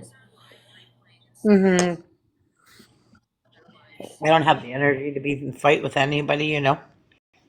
But no downward progress is still progress. You know what I'm saying? Like, if he's remaining the Yeah. same. But yes, at some point, compassionately, you're going to have to decide for I him. know. Oh yeah, You I've know, been thinking about that. Um, what was I gonna say? I have a lot on my mind. Um, there is a chance that he's gonna wake up, but that's what they're hoping for. But they're saying it's like 1%. yeah. But they're not God. But the problem is he may that he's gonna wake up, but he's not gonna be Drew anymore. She said he may tell you to fuck off. Right. He may not remember you. He may not be able to say anything. Um, Chances of him breathing on his own are pretty slim, but possible because he's unable to swallow on his own. Because that takes coordination, right? So, Yeah. unfortunately, any kind of motor skills or coordination is gone. I asked tonight, can it be relearned? She said, yes, but let's take one step at a time. First, he's got to open his eyes. Then we If have it to check does his not pupils. change, how long is that 1% going to be worth his quality of life? That's exactly what they're saying. Right. The longer he's sleeping, the worse the outcome. She said the brain is probably unable to even open his eyes. Possibly. And you don't want to let go but you can't just make him lay there either. I mean, my question would be, um, would it be easier to see him like this and go through this for days and days and months and have him in this state? Or would it be easier to let him go and get my grieving process Yeah, journey started? that's exactly where I'm at right now. Yeah. Every time I go to the hospital, thank God, like tonight, the doctors are usually in surgery. They're busy at night, so they don't bug you. But when I go there, they always pull me aside and say, still on the same page? You still want to give him a chance? Then if I say, yeah, they're like, you do know that he may make it, but it's pretty unlikely. Right. And like I said, if he opens his eyes, is he gonna be there? Like, is he gonna have his memory? Is he, hi Allison, gonna be able to talk? Is he gonna be able to eat? Is he gonna be able to poop? Is he gonna be able to? They did put him back on the feeding tube today, um, because his stomach was getting bloated and rejecting it. But now he's taking that in good. But still, like, this is what I'm holding hope to, and I'm not being greedy, but I'm just when I sing to him, talk to him, he doesn't move, Something like but that. he's in there and he But see, that's the thing. I don't know. You're covering your microphone. Oh, they say when somebody's in a coma. No, his brother's making the decision. Is not making that decision. It's me. Um, the problem is he can only be on that breathing tube down his throat for so long. She said that he isn't in any pain, but when we do move him, and be very careful when you hug him or kiss him, because if we bang that tube at all, he does make a wincing. She said so it that does hurt because it's quite far down your throat. So I'm going to talk to the neuro actual surgeon tomorrow, like an actual surgeon. Um, and he's going to explain to me because I just can't. I can't let it go that they're saying there's nothing they can do. So he's going to show me Drew's brain on the scan, and he's going to explain why they can't do the drilling. Why, like if they do the drilling, they come to the bedside and they freeze the head, and they do it right at his bedside. It would remove pressure, but she said you don't know if he feels it. It's only prolonging his life, giving him more time in the state he's in. And they can't do brain surgery because, let's face it, it's your brainstem. You can't touch your brainstem. I mean, like my mother had, I don't know what you call it, I can't even think, my brain's dirt. They put like a halo thing and they put the 4 screws in her head. They Yeah, actually there's told somebody us beside him with that. there's Mm, very few nerve endings in the head itself. So they really yeah, don't feel the actual surgery. Um, yeah. But they said that all it's going to do is it's going to take pressure off the brain on the top there. It's going to take some pressure off. right. And it's only going to give him more time to lay the way he's laying. They said this. They said, we're not God, but I have never seen good outcomes coming out of this. One doctor said, I have seen one person wake up, but all they could do was blink their eyes. They could hardly talk, and they basically were like a vegetable. They were like they remembered like they had like this board thing that you can type with or something, and their hands they could use their fingers a little bit, but it's just like it's not a quality of life anymore, you know? I mean, they're not God, okay? But when you're in the medical field and you have seen this type of injury hundreds, if not thousands of times, you get a pretty good idea what's going to happen. I Yeah. would really take their advice, really listen. Um, that would be my suggestion. Like nobody, God is ultimate decider. We all know that, but they have seen Mm, this hundreds of times. You know, yeah, they said that you can give him time and hope he wakes up, and it has happened. Miracles happen, right? but every day is a struggle. Like if he's starting to get his temperature up again, if he's starting to get another infection again, if he's stuff is happening to him, then it's time to let him go, and he can't be taken off. Oh no, I think he said the breathing tube down the throat can be about 3 weeks. But after that, it would have to be a trach, and he would not get something like that unless he was fully awake, right? That's the problem. He can't wake up, and they don't think he will. So They can put a trach in when he's in a coma, they can, but there's no point because if he doesn't wake up, he's not going to need that, right? right? They're saying after 3 weeks of not waking up. Yeah, and I mean, if I said I don't care how you're not taking him, there's still brain activity and he still is taking breaths on his own. They'd have no choice. But they said it would be inhumane. Right. But at the end of the day, it's my decision, but it's a very hard decision, You But I mean, and we've talked about this, Nat. Is it a decision for him, or is it a decision because you're not ready to let him go? well, There I'm has not ready to to be let them go, but I also, like, I'm watching, like they said, that's what most people do. You're not ready to let them go, and that's understandable, but you have to see how he's doing. Is he making any progress? And the longer he's not making progress, you're going to have to let him go up 100%. Yeah. It's an unfortunate and tragic decision to make. And unfortunately, my sister had to make that decision for our father, but Yeah. What happened to it's your father? he fell and then Oh, he I thought got you told. like pneumonia, and Yeah. then he just, I'm not 100% sure because like I said, I really didn't have anything to do with him. Yeah, I I know. only can tell you what, my sister has told me. So Yeah. Well, he's been there. Hi, boss lady. He's been there since December 23rd, and tomorrow's the 31st, right? So he's been there for a week. Hey, why are you asking that? It's none of your business. Yes, his brother has. You covered your mic. Yeah, of course his brothers visited.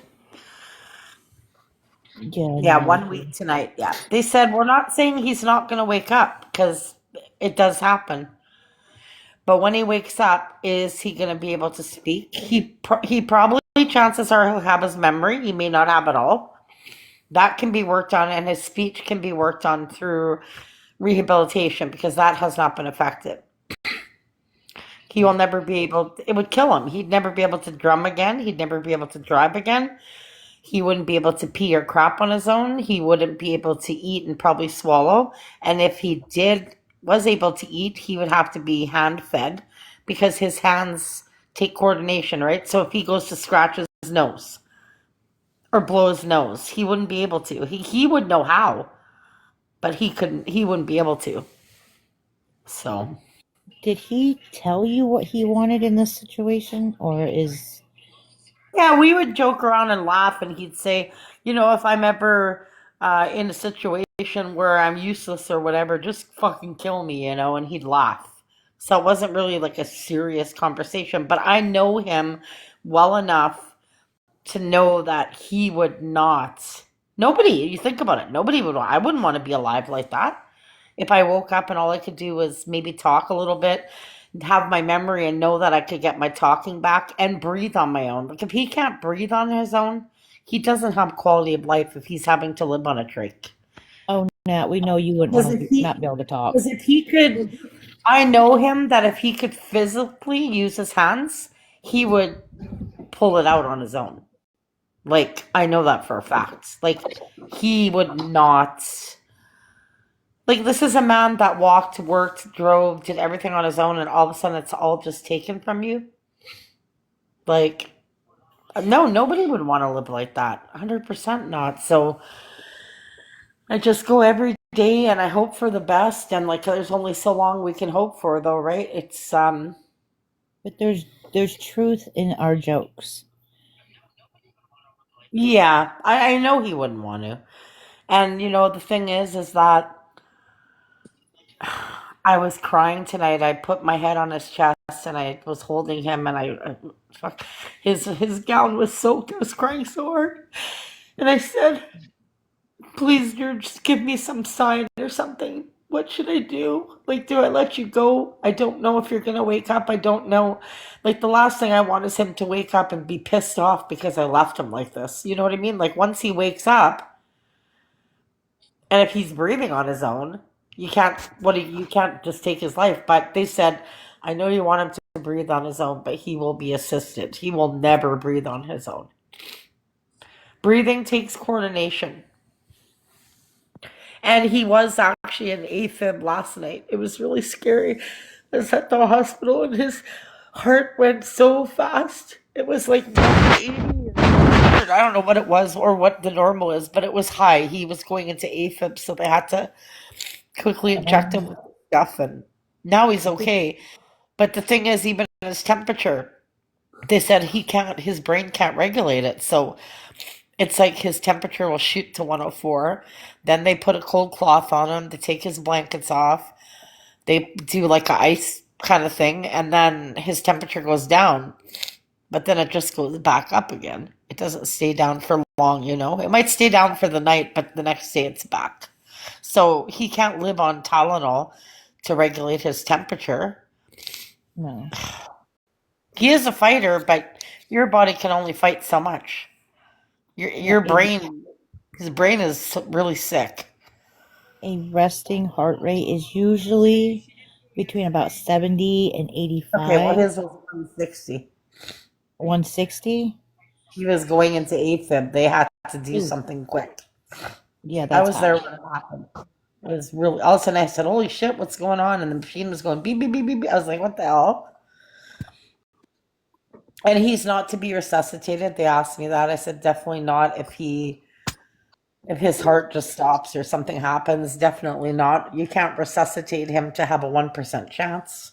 Does he have a DNR? Is that just, That I would be mean, my decision because I know 100% if he was in this situation. no, it's not. No, it's not. Here in the States, if you do not have a DNR, it is not your choice. They have to try.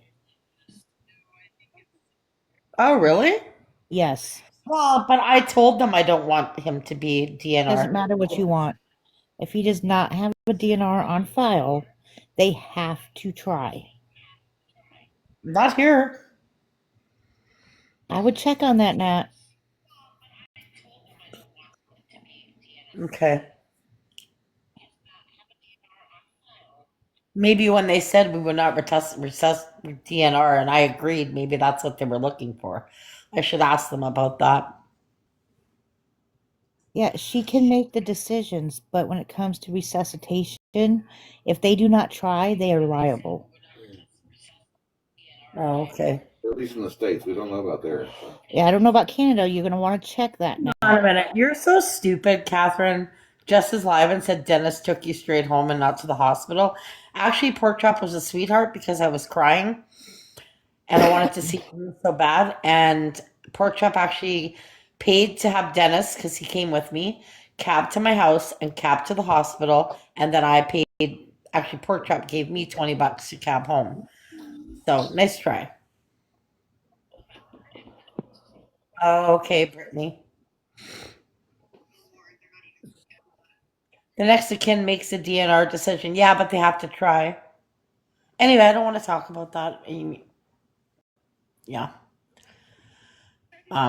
If his heart was to start going really, really crazy, she said they even if they did like a resuscitation, it probably wouldn't help. So I should check where would I could I find out that?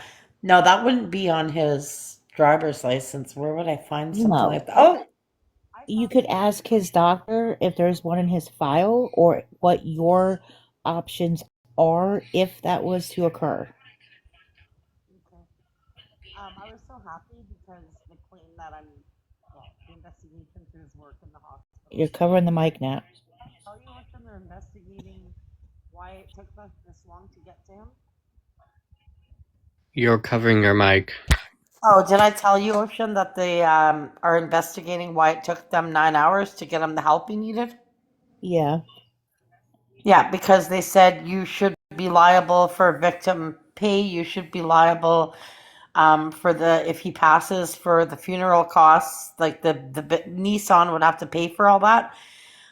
They said it would be helpful if maybe you watched the video, like you can see the video. I said, "Are you kidding? I don't want to see that fucking video." But they're gonna watch to see when he fell, how hard it looked like he hit his head. But they did test; there was nothing in the head. But she said it could have brought it on sooner if he had hit his head a certain way, but it would have happened eventually. Did So he fall on company ground or was he off property? no, he washed cars in a bay, like a kind of a car wash, but not really. It was like detailing too. And he fell. They found him on the concrete, on the cold concrete. You know, when you wash your car, that explains why his clothes were drenched. I was like, why are his clothes wet like this? I mean, it would be hard to sue for their liability simply because it's not a work related injury. It was a No, natural what's occurring. being sued is So I'm not, this is not suing. This is to cover funeral costs if he passes. This is to Oh, give me victim services. It can get up to 5,000 or something. I don't know. They want to know why this happened at 5 p.m. and why he was not sent to the proper hospital to find out that he had a major brain stroke to take out these clots. He did not find, they did not find out after 5 o'clock, so his brain went without oxygen from 5 o'clock to 11 p.m. And I asked the doctor, I asked the neurologist yesterday or the day before, she's really good. I said, can I ask you a question? I don't know if you want to answer this or you can. When you have a stroke like he's had, a major stroke, every minute counts, correct? She said, definitely. I said, as a medical professional, how long is reasonable and would save his life? How long? She said, oh, they should have had him here within 2 hours. We should have been working on him and had the scans done. No, the ambulance brought him to the St. Boniface Hospital, which has nothing to do with the brain. I know they didn't know, but like, so it's all just being investigated to see why it took so long. that would be Because more medical malpractice than work Mhm. related. Yeah, I don't really know what they're. I don't know exactly what they're checking for or whatever. I don't know, but Yeah. I'm also contacting legal aid because it's free if you're a certain income, and I am going to see what I can do for them for a lawyer to find out like why it took so long. Because do you know how many people here in Winnipeg? Because our healthcare system's free, right? In Canada. Do you know how many people have actually died in a waiting room because they waited like 24 hours? People have actually dropped dead in the waiting room. Yeah. So it's not uncommon here. I'm not taking legal advice. I'm just saying, oh, we got big balls in the room. Lovely. And I'm sorry I don't have my camera on. I'm just not. Ugh. Yeah. I I'm trying to mean, shut my mind down because I got to sleep too. What time did I get up? I slept last night. What time did I go to bed? 6 in the morning, and I got up at 12, I think. I've been getting about 6 hours a night, and I think that's pretty good for right now. So that's not too bad.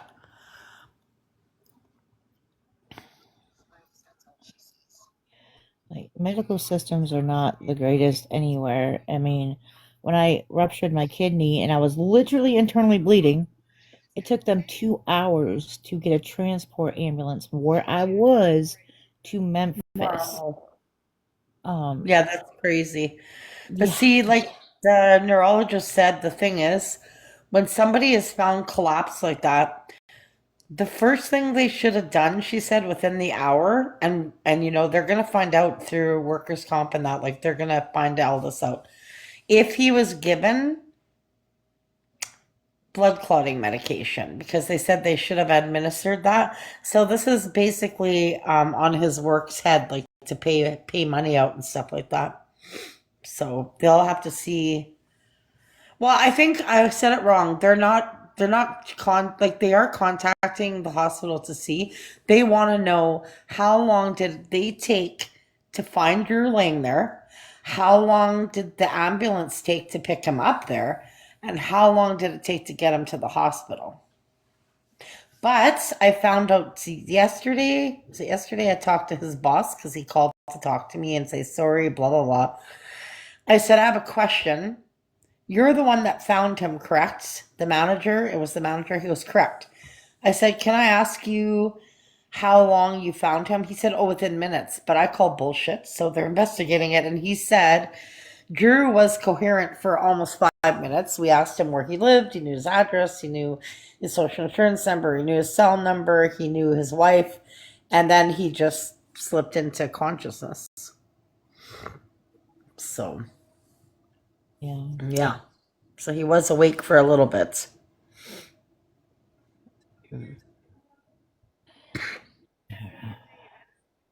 Maddie with the fatty. Hello. Isn't it funny how when there's a tragedy, people are nosy? I'm not trying to be mean. Like, I never was getting 95 people and hardly anybody talking. I mean, I'm Where nosy. people get off. People get off on this shit too, though. No, you're not nosy. You just want to know what's going on with your. Like,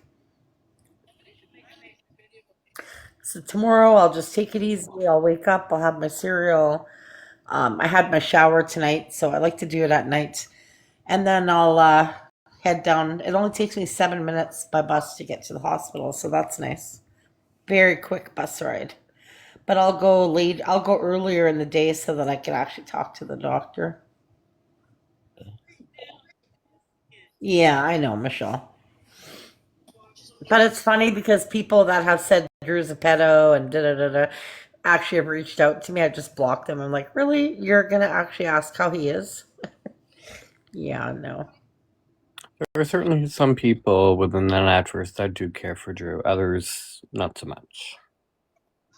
Yeah. Well, and I don't care because they didn't know him. He was a wonderful person. He is a wonderful person. He's so Dennis was really sweet, like Jess's husband, because Pork Chop paid for the cab. I guess she couldn't come, so he jumped in the cab and I got picked up and he was pretty emotional because he knew Drew. He said, "This isn't the way I wanted to see him." You think he's funny as hell, who Drew? Yeah, he can be. Yeah, he really could be. And he also was getting headaches too. And the nurse said, "Stop blaming yourself." She said, "Because people do get headaches." I said, "Yeah, but I kept saying to him, you should go to the doctor and get checked. You never get headaches. Why are you getting these headaches?" Not every day, but all of a sudden we'd be driving and pull over and hold his head. And I said, "What's wrong?" He said, "Oh, my fucking head. The back of my neck and my head is so sore." So we'd have to go back home because he said he had such a bad headache. But the neurologist said when people get headaches, like say once a week you get a headache all of a sudden, you don't think to go and get a brain scan. You think you're stressed out. You didn't get enough sleep. You didn't drink enough water. That's the last thing you think of, you know? I mean, So, depends. Were they reoccurring, or if it was just like an occasional thing? well, it Because was I like maybe know, once a week he'd get a headache, but like a real bad headache, he'd say, "Holy fuck, my head hurts." yeah, that's too But then it wouldn't freaky. last long and then it would go away. So he would think, "Oh, I didn't get much sleep last night." But like he'd have like an intense headache and he'd say, "Holy fuck, what a headache." But it wouldn't last long. So then he'd just say, he was stubborn. I said, "Well, go check it out." He's like, "It's just a headache." I mean, that's how I found out how I had what I have because I suddenly started getting headaches out of nowhere and they were constant, like every couple of days. And if you're getting headaches you're not used to getting, there's something wrong. Hmm. That's like me. I never get headaches. So if all of a sudden I mean, you could be stressed out. I have had where I never get headaches and all of a sudden my temples will throb just for a few minutes.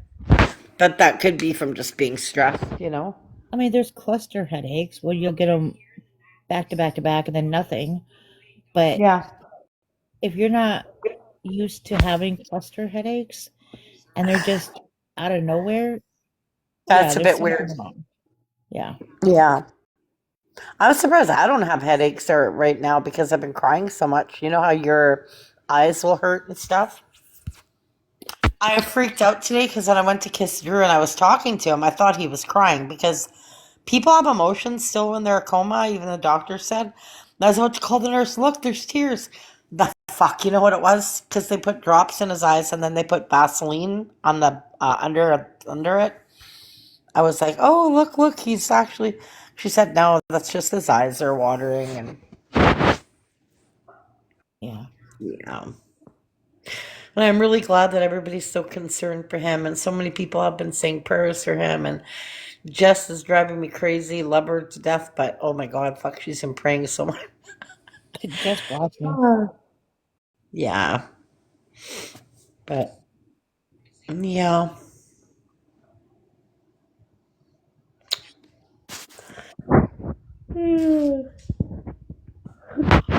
I can't believe how long it only takes me to get there. Unfortunately, the hospital's in one of the worst areas of the city. Like, if you're standing outside having a cigarette, somebody's going to try to sell you something. Girl, clothes or please. rugs. I was in Memphis, like I said, and my husband brought me clothes. Somebody stole my clothes off my wheelchair while they were discharging me. They stole my clothes. I had to stand outside in Memphis. GW's or G well, not GW's, but pew pew shots going off. And I'm sitting there in a Wow. paper like scrubs, like top and button pants. Paper because somebody stole my clothes. Wow. Hey, Scarpy, you're private. I Mm-hmm. tried to add you as a mod, and I added you as a mod, Ocean. But if you don't want to be, just let me know. It's just like my mind's elsewhere, and sometimes if somebody comes in and says something hurtful, I just prefer not to read it, you know? God, I was standing Mm-hmm. outside at 3 a.m. with freaking bare feet and paper scrubs on, waiting for my husband to come an hour and a half away. And Oh, in this shit. hospital, you couldn't go back in once you were discharged. I'm standing outside here and bang, bang, bang, bang, bang. And I don't know what his name was. It was a rapper that was unalived in Memphis that Oh, night. I heard about that. Was that like a couple years ago? Yeah. And I'm like, great. At least if I get shot, I'm right here at the hospital, right? That's Like what the I said hell? because I tripped and I banged my knee on like the door going out of the hospital today because the door slammed shut. Or no, as I was going in, and I said, if I break my neck, I'm at the hospital. I'll get care. The reeds, Yeah. yeah, the reeds, Angie. Yeah. Hey, Scarpy, you know what you should do? Like Jess, you should put Vicks up your nose. Did you guys see the live when I was in her bathroom having a cigarette today? And I was like, holy fuck, that woman has a lot of Vicks on the back of her toilet. Like she has a big like stand. Like 10 or 15 bottles of Vicks. I was like, how the shit do you need that much? I've been drinking a lot of Buckley's.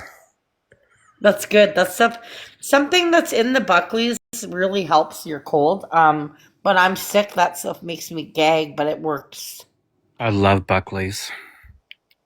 Yeah. Oh She yeah, put when Vicks she on a told dog's Sarah to nose. put yeah, she told Sarah to put Vicks on the dog's nose. Want to What? hear something really fucked up? I didn't ask Sarah for shit yesterday, and she came in the live and she said, Nat, what can I do for you? I said, nothing, just pray. Like, there's nothing you can do for me, right? Like, money isn't going to solve the problem.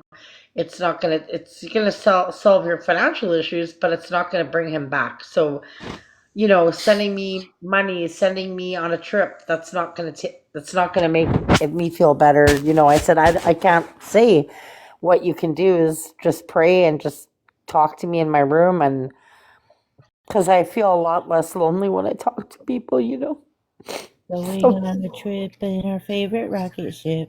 Oh, my bad. yeah, but then, what was I going to say then? Oh, and then, I guess Mr. Vibes got really mad. I don't know if you guys saw it all. She said, Nat, I'm going to order you food. I said, no.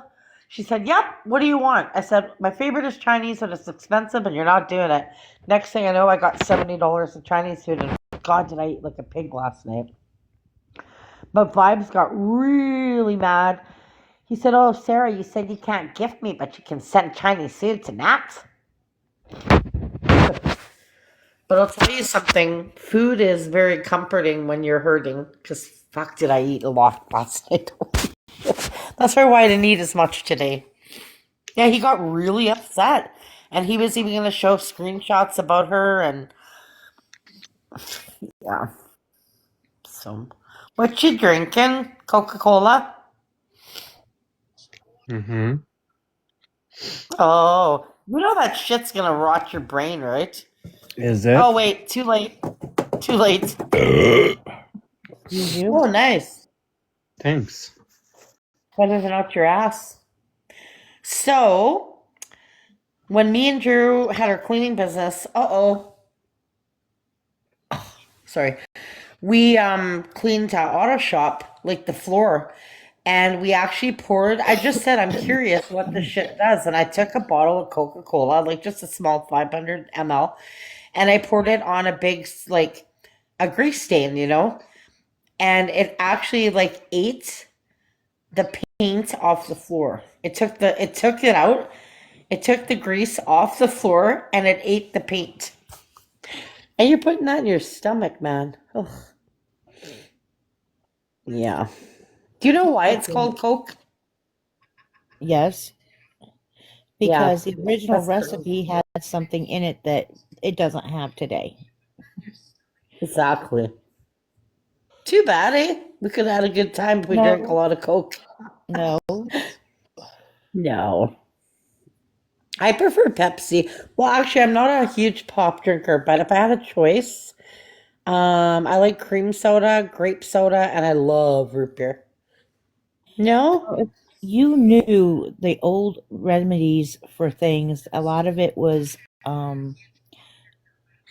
morphine and cannabis based, alcohol based. Okay.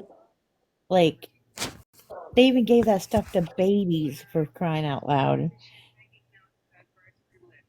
There's all kinds of Wow, stuff that that's was in crazy. old medication. Yeah. Hmm. I even said to Drew yesterday, I said, do you remember Scarpy? Scarpy's thinking of you, Drew. I even said that. Because he's talked a lot to Scarpy too, eh? He really liked Scarpy. You always made him laugh.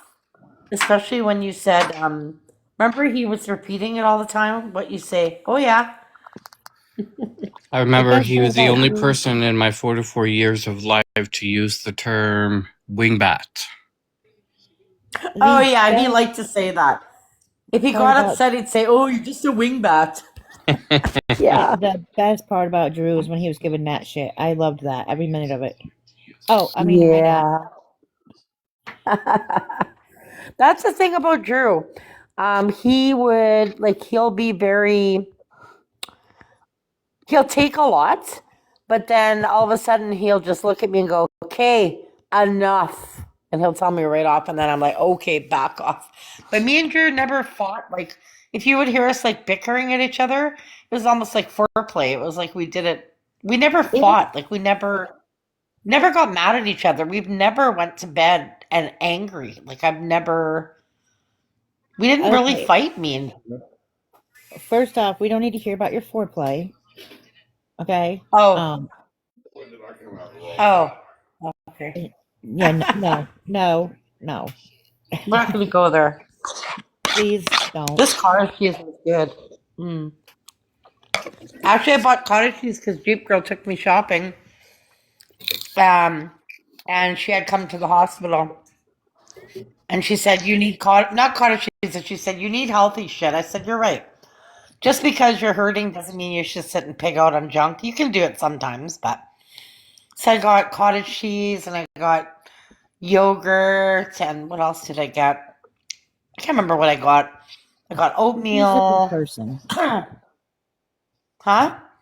GP's a good person. She's really done a lot, you know. Oh, yeah. He's a very kind person. Um,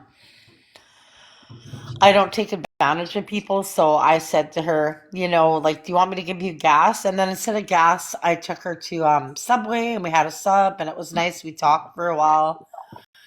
And then we went to Timmy's twice. So I got her coffee and like, you know what I mean? Like if somebody comes to pick you up out of the kindness of their heart to take you like somewhere, like, you shouldn't have to like, always pay them, maybe necessarily give them cash, but you should do something for them nice back, like either take them for lunch or like, because they're being there for you, right? So you should kind of show that it meant something.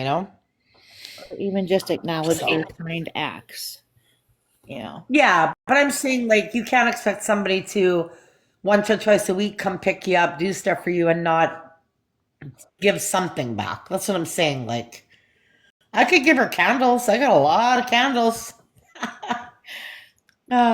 And I Or just cried when I thank opened. you. What's that? Or just thank you. Sometimes that's enough. Yeah, I cried when I opened my presents, and I have to take my tree down soon because I'm in the living room right now, and it just his Christmas presents are under the tree, and it's hard. So I bought him jeans and I bought him body wash and socks. And then his friend Rick bought him a really nice gray jogging outfit, which I haven't seen because Rick said, please don't open it. And I said, okay, why? He said, because if Drew does pull through, he'll have some presents to open, you know? Well, he can still have his body wash and cologne. Take it to the hospital when they bathe him. He can use his body wash. I don't know if we want strong smells. They're just using like a very mild, because he could get a reaction from it, they said, because it's very perfumey. Because the Axe is like, but you know one thing about that hospital, they like bathe him like, well, obviously with a basin twice a day because of the catheter. Like they have to clean him really well, and they also can't afford to get him to have infections, and you know. Right. But they went the other day. They cut his toenails, his fingernails. They shaved him. I was surprised. I was like, oh wow. They said we still have to give people dignity Yeah. just because they're sick. We still can't leave them, you know. And I got scared when I came in because I saw some cuts on his cheek, and Drew has very sensitive skin. And I said, holy shit, why is he so red? I got scared. She said, no, it's not the temperature. We just shaved him. So he could sit in the living room watching TV and lean on. I don't know if you guys ever heard me saying, why is your face so red? Why is your face so red? He had very thin skin, and if he pressed on his cheek, his face would turn purple and red. So, yeah. I have a Yeah. question. What's that? I understand why they put drops in the eyes because they don't want his eyes to get dry, right? But why did they put Vaseline under his eyes? I don't know. That's not a practice we all. Oh, like when it drips down, it could burn the skin, maybe. Well, it can Ointments. like if you constantly having how do I explain this? The eye drops can cause it to get like sore and raw, like a rash. Right? So they keep that so it just Yeah. runs off instead of sits there on his skin. Yeah, to protect the skin, yeah. Or yeah, Tasha, it could be an antibiotic ointment to keep infection out of his eyes. I don't know. It's not something we did here. Oh, I forgot to tell you something, and I think it's good news. I Oh, forgot about this. So tonight when I went there, I don't know why I do this. I always open his eye and just try to see if he's like looking at me or if, how his eye looks. And she said, that's fine. A lot of people do that. I said, I know you do tests every day, like where you press on the fingernails to see if there's pain. Because he's doing a reaction right now from the brainstem where he kind of jerks with his arms down like he's punching. So they want him to pull away. But what was I going to say? Um, oh, fuck you. My mind is everywhere. Where was I going with this? Yeah, I just have so much on my mind. What was I going to ask you? Um, I lost it. I just have so many questions, you know? And I'm trying not to think. I'm trying to slow my brain down, and I think I'm doing pretty good, I think. You know, um, the thing that's keeping me strong is that Drew loved me so much that he would get so mad at me if I just gave up. Like, you gotta work still, you gotta eat, you gotta try to get sleep, you have to do this, you know? So, but I can't remember what I was gonna ask you.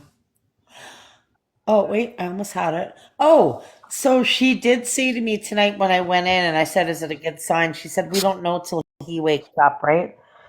So when they do a test with a flashlight in his eyes, they see if his eyes are moving, his pupils, and his pupils are like a pin size, they're tiny. And when I opened his eyes, he's just looking up, like staring into space.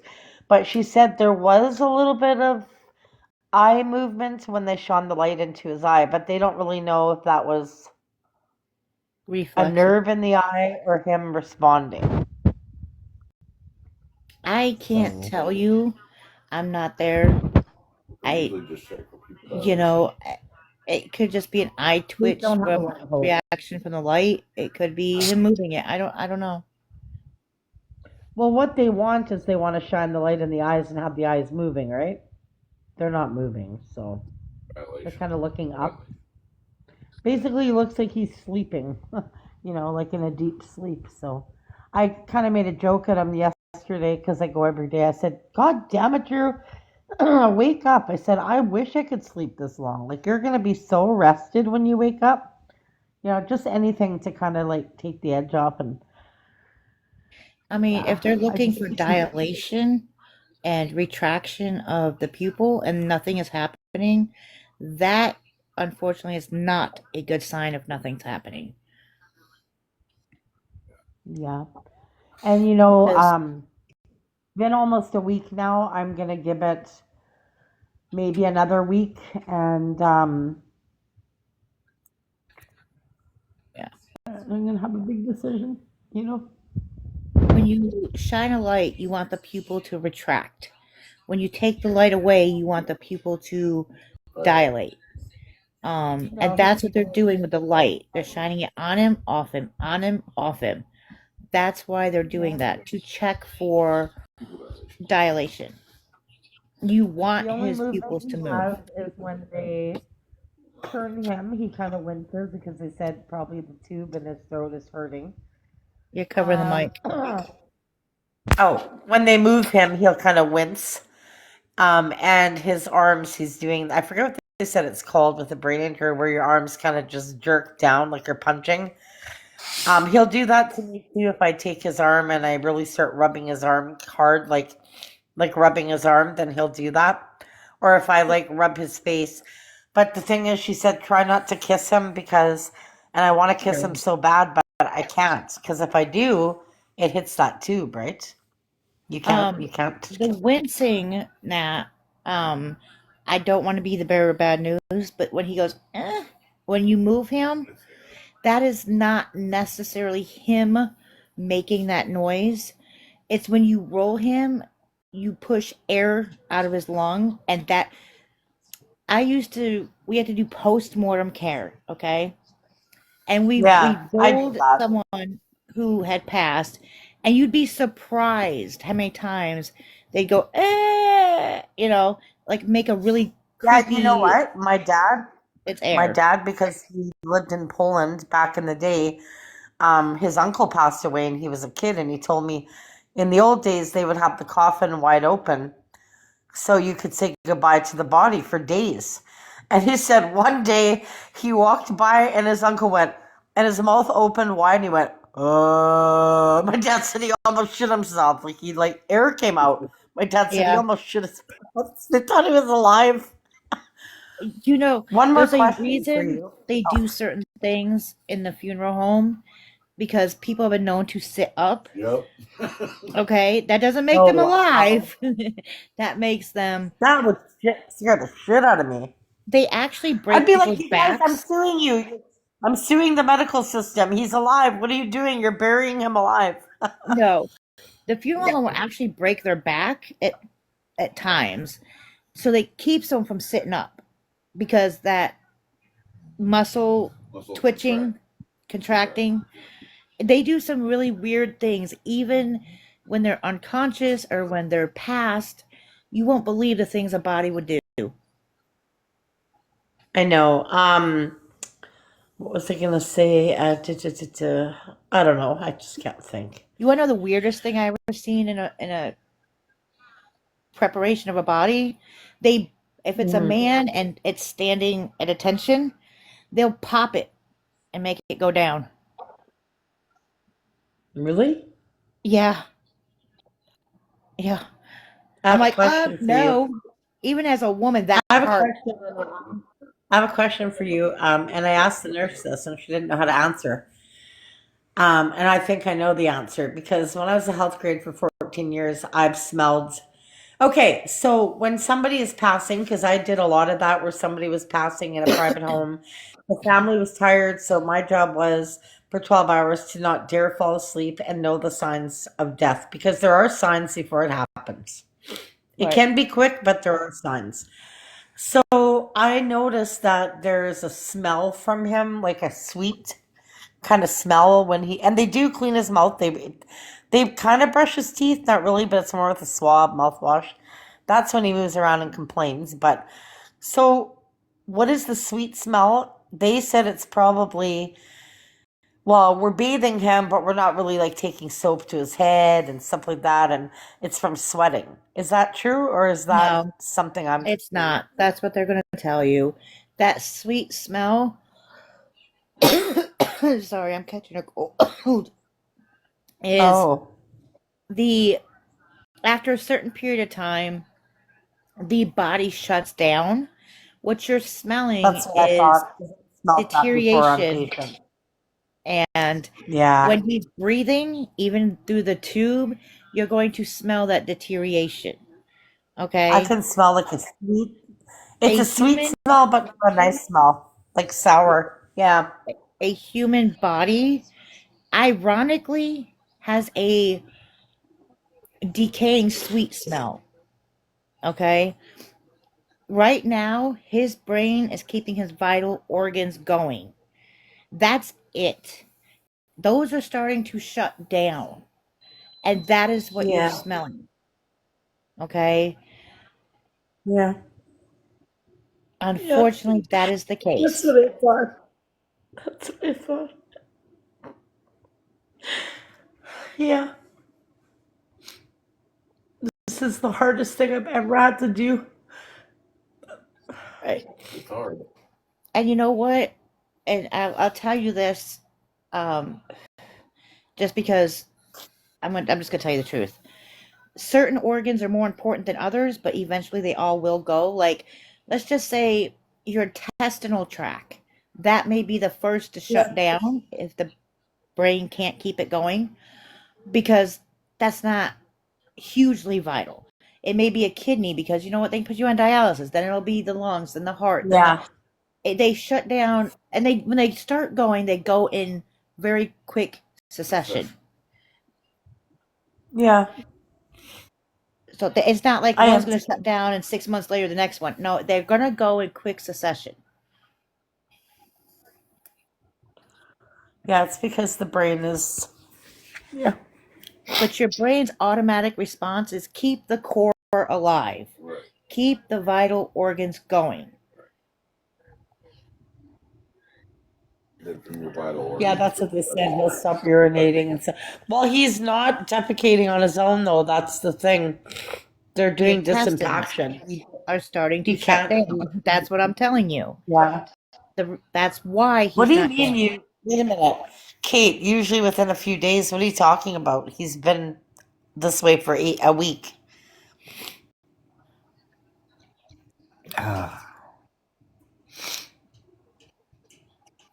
I was gonna say I should go to bed soon, but I'm used to staying up really late.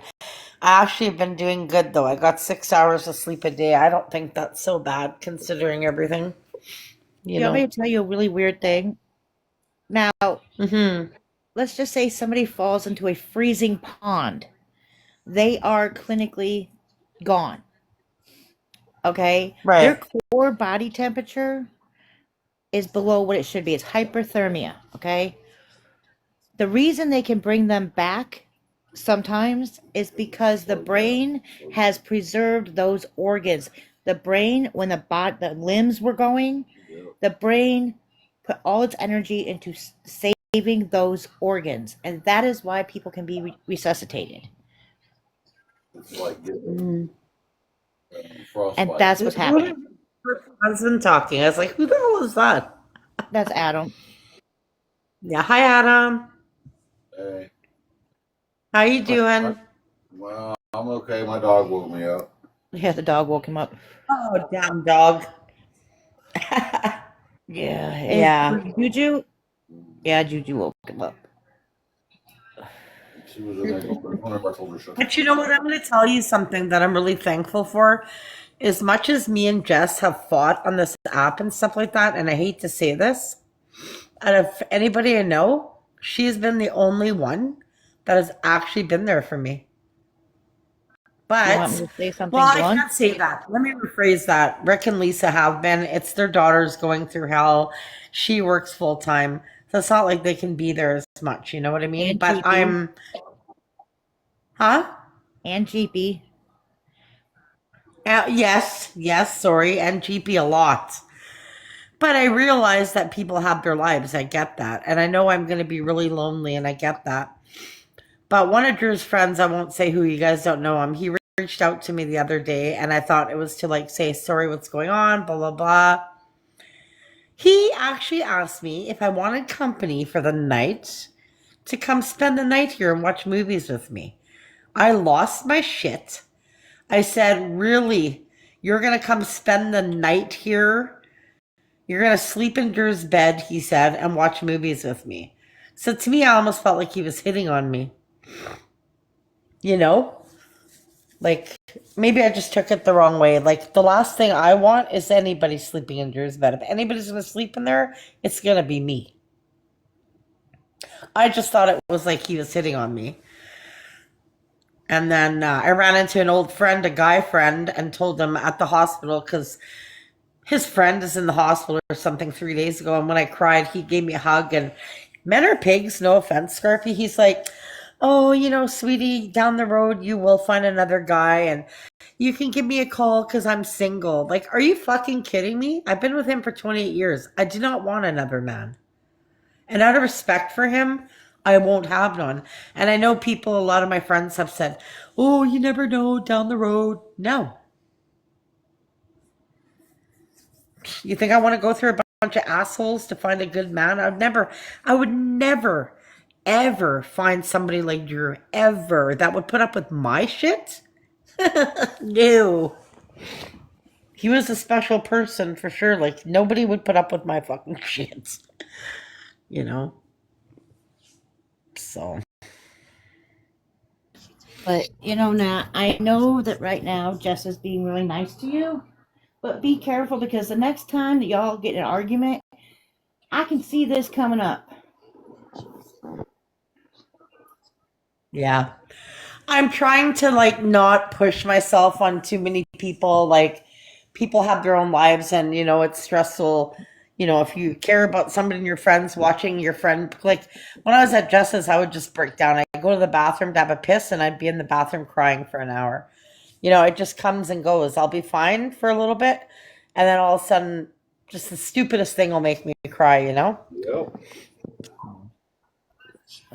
Like the dumbest thing, like, I don't know, cutting my toenail or something. And then, like, I was sitting in the tub tonight, and I just, out of nowhere, I just lost it. And then sometimes I'll cry for 5 minutes, sometimes I'll cry for an hour, and sometimes I'll stop crying for a little bit. And then, but when it starts, it doesn't stop. Did Shelbs come? Nope. That's another thing. You know who your true friends are. Shelbs told me she was going to come here, stay with me for a week. She felt bad because her dad had, well, he was in the same situation, but not really. Like, he was hit by a moose, and he was on like the same as Drew, like, in the ICU. And I was so happy. I was like, oh, it'd be so nice to have somebody come here, and she's going to bring her two little chihuahuas, and like, it'll be nice to have somebody. And then I can understand if you have a reason, but she said the only way I'm not going to come is if there's a winter storm. And of course, I don't want you to get killed on the highway. Of course, you're going to cancel. So then she came in my room one night and said, I'm not coming anymore. And then she left, and then that was it. No reason. Like, sounds like you're already starting to grieve, Drew. Of course I am, because I know I'm losing my best friend. Of course I am. So taking down the tree is going to be hard. But when do you take down your tree usually, Scarfy? When would you take yours down? All of January you leave it up? Normally I leave it up until just after New Year's. Just after New Year, yeah. See, I Some think people take it down Christmas night. It all depends. I think this year I'm just going to keep it up till the end of January. It's going to be very hard to take it down, and I don't even know what I'm going to do with his presents.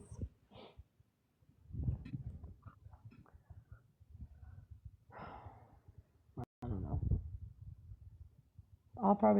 You know what? I'm going to put it this way. I'm going to take every day. I'm not going to rush myself. I'm going to take every single day very slowly. And I'm going to do what I want to do. If I wake up one day and I don't want to clean my house, I'm not cleaning my house. But something forced me out of my bed one day, probably Drew. My house was starting to get a little dirty, so I got out of bed and I hand washed my floors and I cleaned and I washed all the bedding. Well, I washed all the bedding thanks to Shelves because she was coming. So I thought, well, I don't want her to lay on my ass sweaty. You know what I mean? Like, so. But that's okay. I'm not mad at her.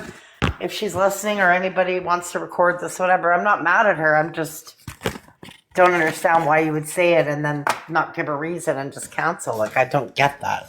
But it could be that maybe she, because she did say she felt very like triggered because the same thing kind of happened to her dad. So maybe that was the reason too. Sorry, I'm walking my dog. Yeah. Sorry, I talk a lot even more now, probably because I'm by myself. I just ramble and ramble. So. And tomorrow I'm going to have one smoked and I'm going to hit the sheets because tomorrow is going to be another long day, you know? But I will go down to the cafeteria and have their chicken noodle soup because holy shit is that delicious. They have homemade soup there. It's expensive though. Yeah. You have Tim Hortons where you are, Ocean? Or is that Canadian? Oh, she's walking her dog. I think that's Canadian, right, Scarfy? Oh, see, I didn't know that. But Robin's Donuts would be a Canadian thing, correct? I believe so. Robbins is garbage anyway. Yeah, and they don't have many Robins left. Actually, I used to bake for Tim's and Robin's, and I'll tell you something. Robin's Donuts are actually made from dough, like they're fresh. Tim Hortons are all frozen. Tim Hortons donuts are nothing like Robin's Donuts. Donuts are good. My favorite are mini donuts, so I fucking love those. Me and Drew, remember me and Drew? I told you guys we went to the Christmas lights this year. That was fun. So, Robin Donuts is so good, but we don't have one on. Oh, yeah, there's not very many Robin's Donuts left here in Winnipeg. But there used to be tons, not anymore.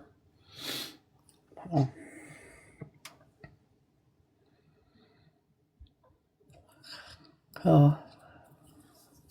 I shoveled today. I'm proud of myself. I came home from the hospital all upset and I looked and I said, okay, Drew would have this shoveled. This has to get done. Let me see what it looks like now. Let's see. Looks very good. You know what? It's not that big of a yard. I even went outside and I shoveled the whole front deck. Took all the snow off. Have no choice because the mailman's got to come up the walk, right? So. You met your husband 31 years ago at a Robin's? Aw. Me and Drew met on a dating app. It was free for women, but men had to pay. And I started talking to him, and then our first date, he had this he had this pickup truck, and it was such a beater, and he was so proud of this fucking thing. And it had a big rusty hole in the middle of the floor. So in the winter, it would like go right up your face, the wind. And then we just went to Robin's Donuts, sat for maybe a half hour. Then we looked at each other and said, this is boring. And I don't know why we decided to, but we went to Petland to look at the animals. And that was it. That was our first date. Kind of strange, but yeah. And then he started coming over to my apartment because I had left my fiance about a year ago. And I thought, okay, I'm ready now to date. So, you know. And one day I joked to them. I said, you know, you're coming over here every day. I said, I'm kind of getting used to you. Maybe you should just pack up and move in. The next day he comes with a fucking bag and his toothbrush. He moved in. Yeah, that's where I met my husband. No, not Plenty of Fish. Not Plenty of Fish. What was the other one? There was another one. It was like through the phone. I can't remember. You look tired and your eyes like you have a cold. You can see it on your face. Was it? Is it? Can it? No, it's not. It's not. Matt? I was trying to think of the. No, it's not.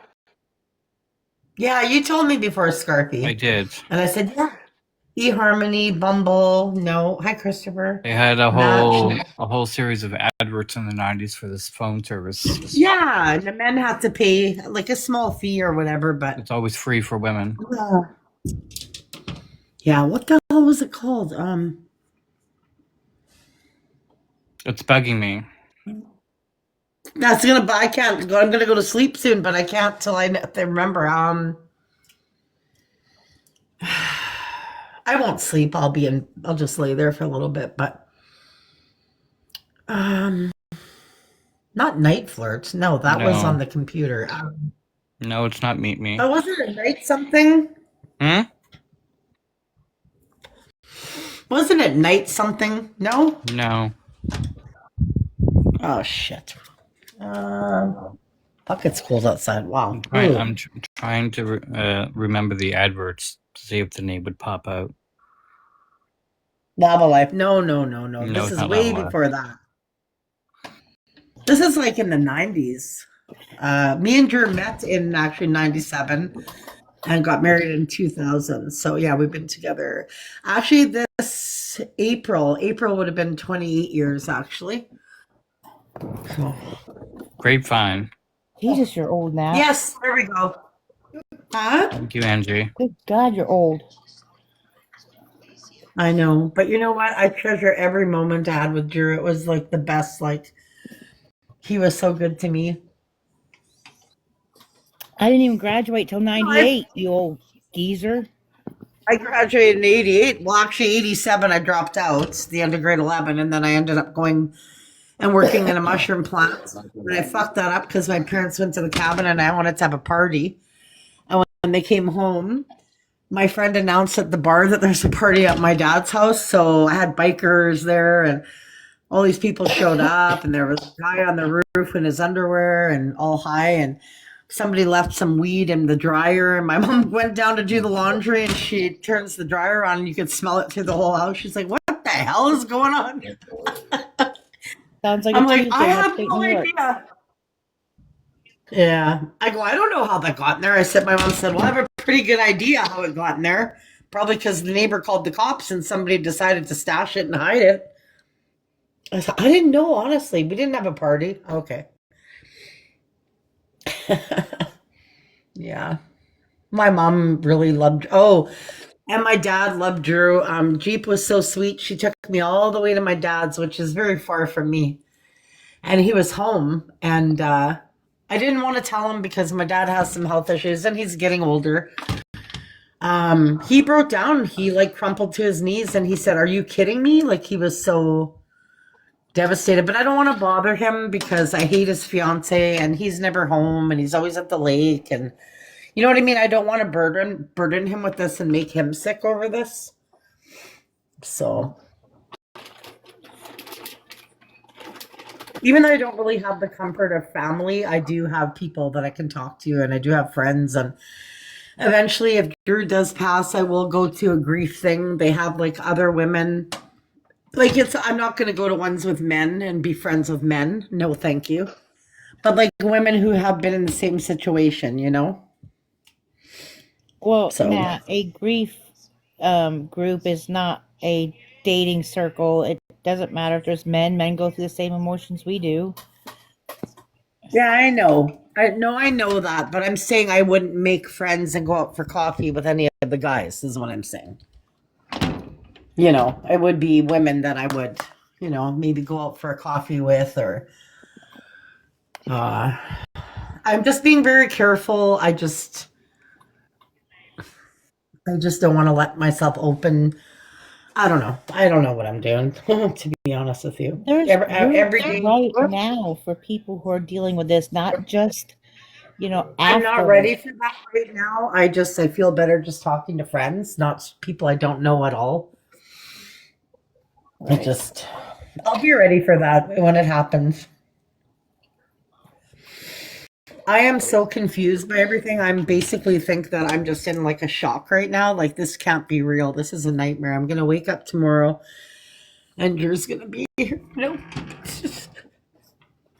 I'm just like it just happened so fast, and I don't know. Is this a life lesson for me to be a better person? Like I don't know. I keep saying it's my karma, and I know it's not, but I keep thinking it is. I don't know. Maybe it is my karma. Stop I don't listening know. to all of the other pick-me's on TikTok. Yeah. Well, my karma wouldn't be that. I mean, it's him that's, and I don't feel sorry for myself. I thought I was going to feel sorry for myself. No, I really don't because I'm still alive. I can still work. I can still make money. I can still shit. I can still breathe. It's him I feel bad for because he can't do any of that. And it's really hard because I'm so helpless that I just want to take care of him. I want to make him better, but I can't make him better. And I know that, and I know I'm going to have him take him off the machine, and I'll have his brother there when that happens. I won't do that alone. He said he'd be there with me. The only hard part is when he comes off that machine, it's not going to be fast. They said he may not go in 5 minutes. I didn't realize. He said it could take days. But how can it take days if he's not breathing on his own? He's assisted. Like, wouldn't he stop breathing? I don't get it. I mean, No, like Ocean. Okay. yeah. So basically, he goes on the machine. He's assisted. And they showed me. So when it's on C, it's all the machine. When it completely stops, he stops breathing. And he'll stop breathing for 30 to 40 seconds. It's scary. Then all of a sudden, he'll like go, like a big like gas error, And then it'll cut into A, which means he's breathing on his own, but the machine is helping a little bit now. And then when it starts beeping really fast and the numbers start shooting up, he's breathing on his own. And that happens when I am talking to him a lot, like a lot. And she said, because he knows you don't know what he's thinking, what he's feeling. He's probably hearing everything you're saying and he's trying to fight. But when the brain is so bad like that, you can't fight. There's no fight. Right. I just can't leave him on the machine for too much longer because they said eventually he's going to go into brain death. And just, I don't know. I'm just taking one day at a time. That's all I can do. I just feel really, really, really bad for him because he's such a good guy. And I keep asking myself, why would God do that to him? Like, I know we all gotta go, but why like that? Like, so suddenly, he's still young. He still could have had, another 20 years or more. You never know. But this happened because of AFib, is what they said. Yeah. So I don't know. I said, well, he also sometimes wouldn't take his medication. I used to get on his ass. And he'd go like 2-3 days without it. And she said, that wouldn't do it. She said he'd have to be off it for longer. It wasn't a good thing to do. It wasn't a smart thing to do, but and the pharmacy is really good. They're going to pick up his medication from me. Because I phoned them because I thought I'll just throw it out. And they said, no, you can't. We have to pick it up. Because somebody could get a hold of that, right? If you just dump it in the garbage. Somebody could take it. It can get into the groundwater, and that's why they tell you don't flush it, don't put it down the sink, don't. There's just. I was gonna just flush it, but they said no, don't. Now I know here we take our medications to a place and they dispose of it properly for us, because they don't want it in the groundwater. Yeah, so somebody here said make sure he's comfortable as he can be. Okay, yeah, I will do that. But like when he's taken off the machine, let's say he's not in brain death and he still has brain activity. Does he know that he's like dying? Like, I just have all these questions, and I guess we'll never know until it's our time. But I know that he hears me, I know that he feels me, and the sad part is, I said to the nurse, I know him better than anybody, okay? I said, I can see on his face when I talk to him that he is upset and he is really, really, really wanting to communicate. Because she said 100% if you're seeing emotion on his face, there is emotion there. You know, he's not making just like, I don't know. It's just, he's in there. That's the part that bothers me. Like, he's in there, and I keep telling him, Drew, you gotta wake up. You gotta wake up. I said, don't you want to see my ugly face? Like, I try to make little jokes, you know, but Don't ask but him they're that. really good. They're good. They'll close the glass door and they'll close the curtain. Like, they still peek in quite often, but it's like there's a nurse like right outside his door, like 24/7. You know, because is at a high risk of seizures as well, which they thought he was having one night when I was there because his eyes are going weird, but it wasn't one. But he's at a risk of anything. I mean, it's the brain, right? Anything can happen, and I just don't want to put him through that because we really don't know if he's feeling all this, if he's just laying there. I don't know, but the brain is pretty gone, so I don't know. I don't know how much he's feeling. April, you are correct, and I'll tell you why they do that. They do not give that to them because they're feeling pain. They do that to slowly OD them, and to help the process along. Yeah, They they're don't gonna give tell them me that. when he's in palliative care, and they will do that. They said Right. But it's not he would be for in palliative pain. care when he's brain dead. So Because when our body starts the passing process, there is a chemical released in our brain that numbs our body and we do not feel anything. yeah, that's good to know. Do you think he's feeling Right, pain, Kate? or do you think that he's feeling pain because the nurse said the part of his brain that would feel pain and stuff like that is gone? Probably I not. don't think he looks. I'm telling you, he looks so beautiful and so peaceful. And just when they move him, he does. They said that's a good sign, like he's coughing and stuff like that, and that's how they know. They said there's brain activity because he's coughing. He's making expressions a lot on his face. But all in all, he's in a deep sleep, man. Like, Yeah, I know, April, oh but yeah, that's Kate is right. right. That's right. That's what the nurse said. That if his blood pressure is really going up, he's probably having pain. His blood pressure, you should see his blood pressure. It's like 112 over like 70 something. It's like a baby. And they're not giving him anything for it either. And his blood pressure, I don't think they're giving him anything. I could be wrong. They are Now, treating his AFib. the truth Huh? about the blood pressure thing is just because his blood pressure is going up doesn't mean he's feeling anything. It is his body's response trying to keep him alive. So That how do you is, know if he's in pain or not? do what? So how do we know if he's in pain? Like the nurses keep saying, he's not They giving just signs of crushed his pain. cuticle. He didn't feel it. He's not in pain. His blood Yeah, pressure is going up because it's his body's natural reaction to survival. It is yeah. not And a physical and even if he reaction to pain. survived, he said he won't be able to. I said, well, his will he be able to have like his temperature goes to 104. She said, no, that would be a life thing. He would have to be on Advil for life. So like, that's not a life. That's not a he needs quality of life. Okay, if he can't, I pray to God every night. If he wakes up, let him have his memory, let him breathe, let him talk, let him feel. But then again, if he can't pee on his own, he has a bag, he has a catheter for feeding, he can't move his feet, he can't walk. I know, he wouldn't want to be here.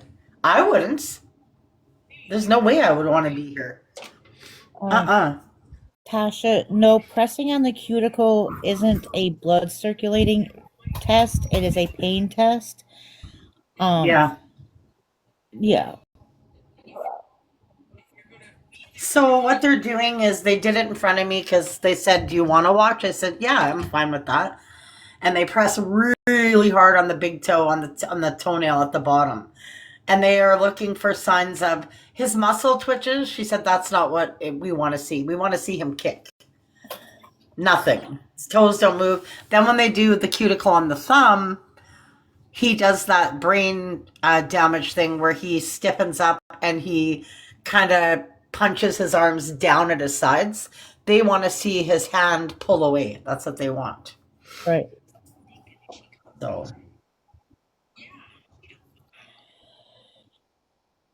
are their job?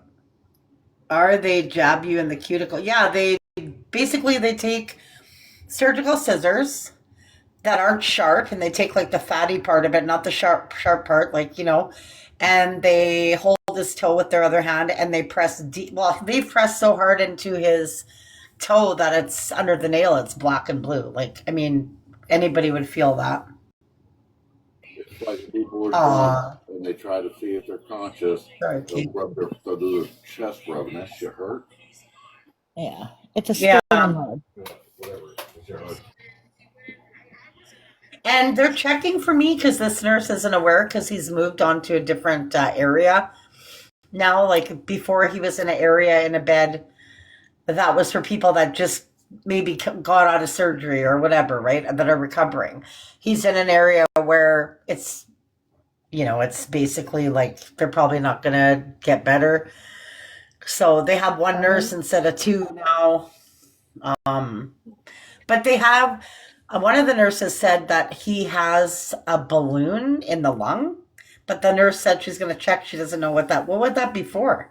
Separating his lungs or something? It's like a balloon. It pushes air in and out of his lungs. Like when the balloon inflates, it deflates the lungs. When the balloon deflates, it inflates his lungs. That's the breathing machine. They moved him out of ICU into where? So they had him in a room, like I'm not going to say what bed, whatever, but they had it. So he's on the same floor, which is critical ICU. But they moved him from a room because this is what they tell me. I mean, they might be lying. They said because people like your husband, when he first came in and he had that blood clot removal of 2 hours, he's in critical, right? Like they're thinking he's going to recover. But when they move him to the other one, he needs less care is kind of what they said. So it's like one-on-one nurse instead of like two. It's comfort care. Yeah, basically. And then it's palliative care. I know what's coming. I know. Like I'm grieving right now the loss of him, knowing he's not ever coming home. But when he's actually gone, that's going to even hit harder. But I am grieving the loss of him because I know he's gone. I know he's going. It really fucking sucks, man. Like, who would think that? He went to work. And you know what? I don't know if people know they're going to die, but I'll tell you something. In the 28 years that I've been with this man, he's always said, "I love you." But not once has he ever called me from work just to say, "I just called to say I love you." He'll call and say, "Hey, how's your day?" I'll say, "I love you." He'll say, "I love you too. Do you need me to bring home milk and bananas or whatever from home? How's your day going? How are you feeling?" No, this is what happened. I picked up the phone. I got irritated because he kept calling and calling. And then I missed the call. And then I said, "Holy shit, your persistence. Why are you calling?"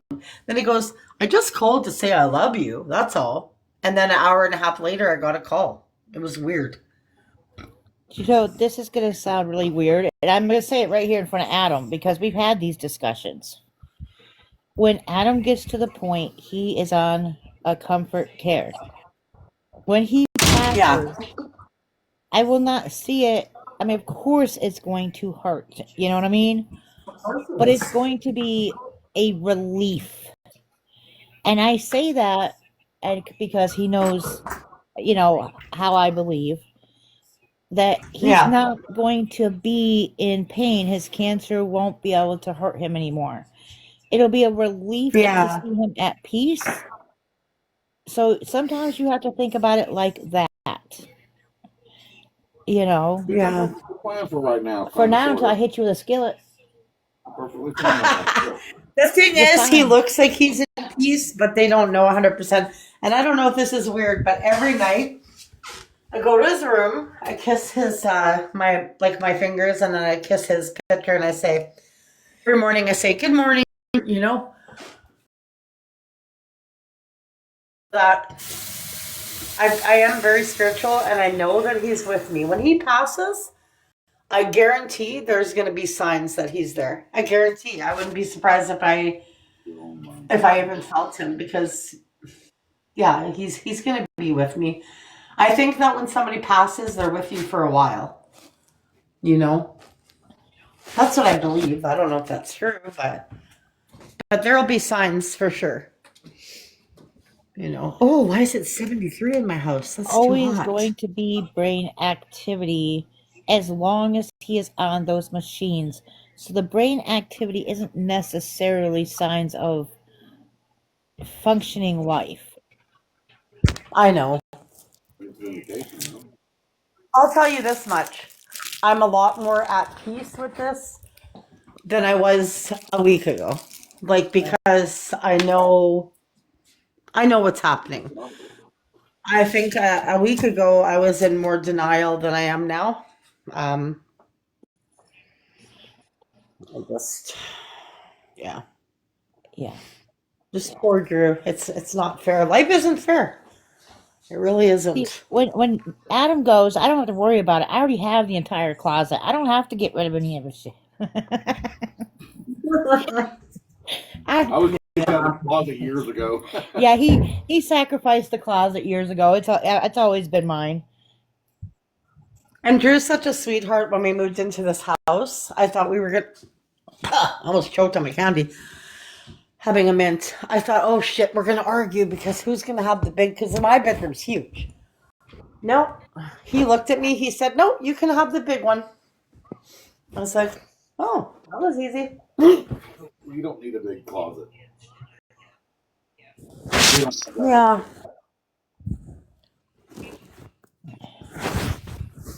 You don't have 20 pairs of shoes. I do. I know. Oh, that's why I got the closet. Yes. Oh, We don't have, 180 purses. shut up. What? Mind yourself. Tell me you Yeah, and didn't. everybody's I saying, did. oh, I feel so bad because you lost your dog 2 months ago. And I'm just like, this is not, you cannot compare this loss to that. Like, yeah, it hurt. It was 2 months ago, but I don't cry as much as I did. But in 2 months from now, I'm still going to bawl my fucking eyes out. Yeah. It's going to take a long time. For every season. Shut up.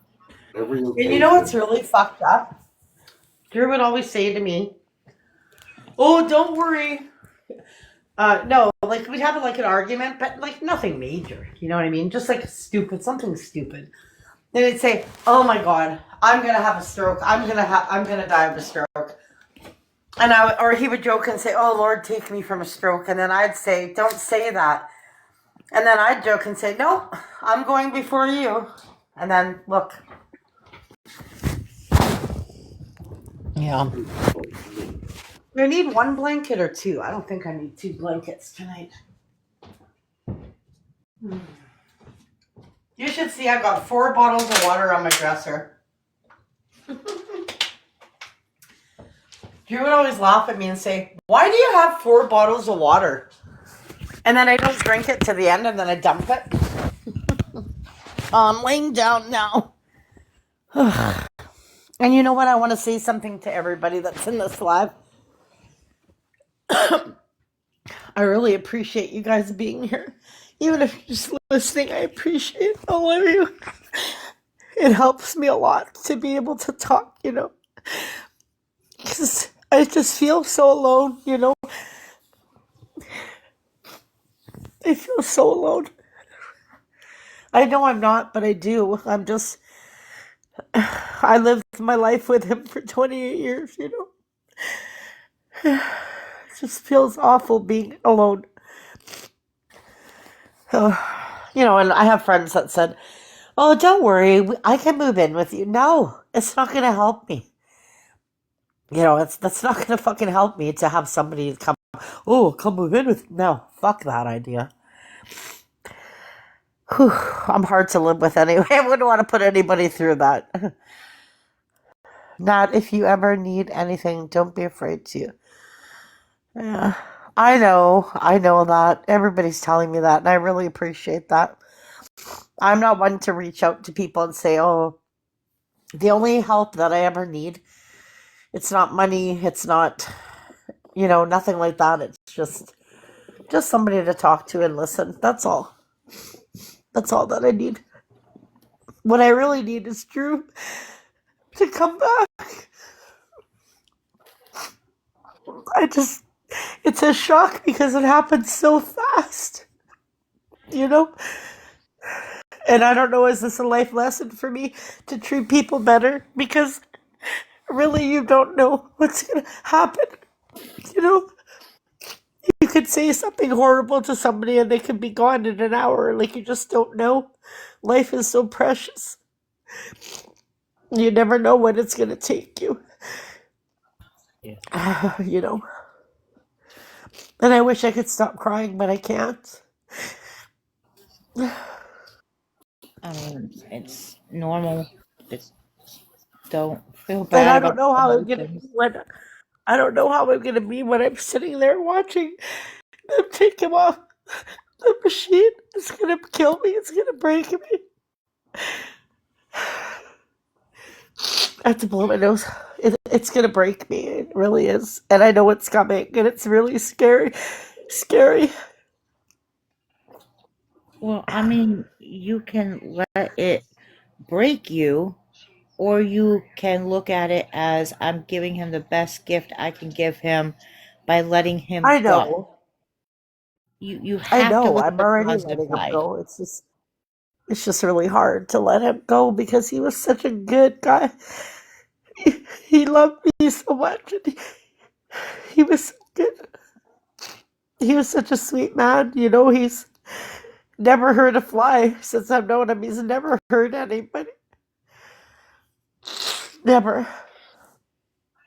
He's never hurt me. He's never put his hand to me. He's never swore at me. He's got mad at me. He's raised his voice to me, but I he mean, haven't we just all? yeah, but he was the most honest, most faithful man. He would never cheat on me. He would never do anything to hurt me, you know. Now, think about this.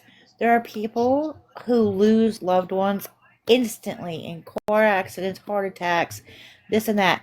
I Yeah. mean, and I say this and it's going to come out wrong, and I know it is, and I'm sorry, but at least you know when it's coming.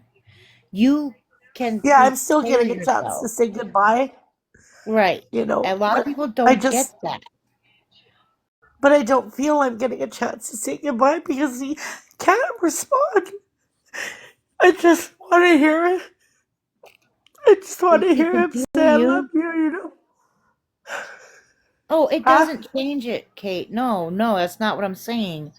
I'm saying a lot of people don't get the chance to say goodbye or even know when it's coming. Yeah, She could exactly. take That's what some kind happened of with my comfort grandpa. in knowing I know when it's going to happen. I can say my goodbyes, and Say my I love you. she doesn't have to deal with the fact of I never got to say what I wanted to say before they went. That's what I'm trying to say. Not that it Yeah, that's changes what happened anything. with my grandpa. My grandpa was 10 years old, and my mom's parents, and he was 53 or 54 when he passed. And they were coming to stay with us when I was 10 and my sister was 5. And they left from Medicine Hat, and he died in a head on collision. It was just such a shock, like, Right. but there's a difference. There's a different, okay. So I lost my mom. Okay, so I lost Bella. That's a totally different thing. Then I've lost aunts, I've lost grandmas, grandpas, I've lost my mom. But this hurts. I wouldn't say it's any more than the loss of my mom, but it's different. Like I don't know. I can't explain. Like I think the worst loss for somebody would be losing their child, but it depends how close you were to people, right? Like Right. Drew is like half of my heart. Do you know what I mean? And then that's gone. I gave him shit every time I'm shoveling. I'm like, God damn it, Drew, because I have what do you call that? Induced asthma. So from exercise, so I have to be really careful. Um, and I read something that if you're shoveling and you are lifting the shovel over your head constantly, that you could actually have a heart attack from that. He said, Thank you for the gift, whoever that was. Thanks. Yeah, a bubbly time. Thank you. I wish it was a bubbly time. Yeah. take comfort knowing you can be there, honey. It's it's And he not knows I'm easy. there. Right. Do you think he knows I'm there when I'm talking to him? Like, do you think he, even though his brain is so far gone, do you think he actually can acknowledge what I'm saying to him? Or is it just a familiar voice? I mean, I can't tell you that. I mean, Well, they say that I they can just treat hear him you. with respect. Huh? They say that they can hear you even even after passing. They can hear you for a certain amount of minutes. Yeah, that's what they said So after my mom passed. We had her on yeah, at so home on he the can hospital hear bed. you. She passed. Just talk to him. Just tell him what you need to tell him while you have the chance to do so. Yeah, you can come up, of course. When my mom passed, I talked to her for 15 minutes after she passed. I had to Right. wash my mom's body because the health grade was new and didn't know what to do. That was the hardest thing I've ever had to do. Right. I promise you, he absolutely hears you. Yeah, I like to believe that. Yeah. He Yeah. does. He does. And he feels a familiar touch, you know? Right.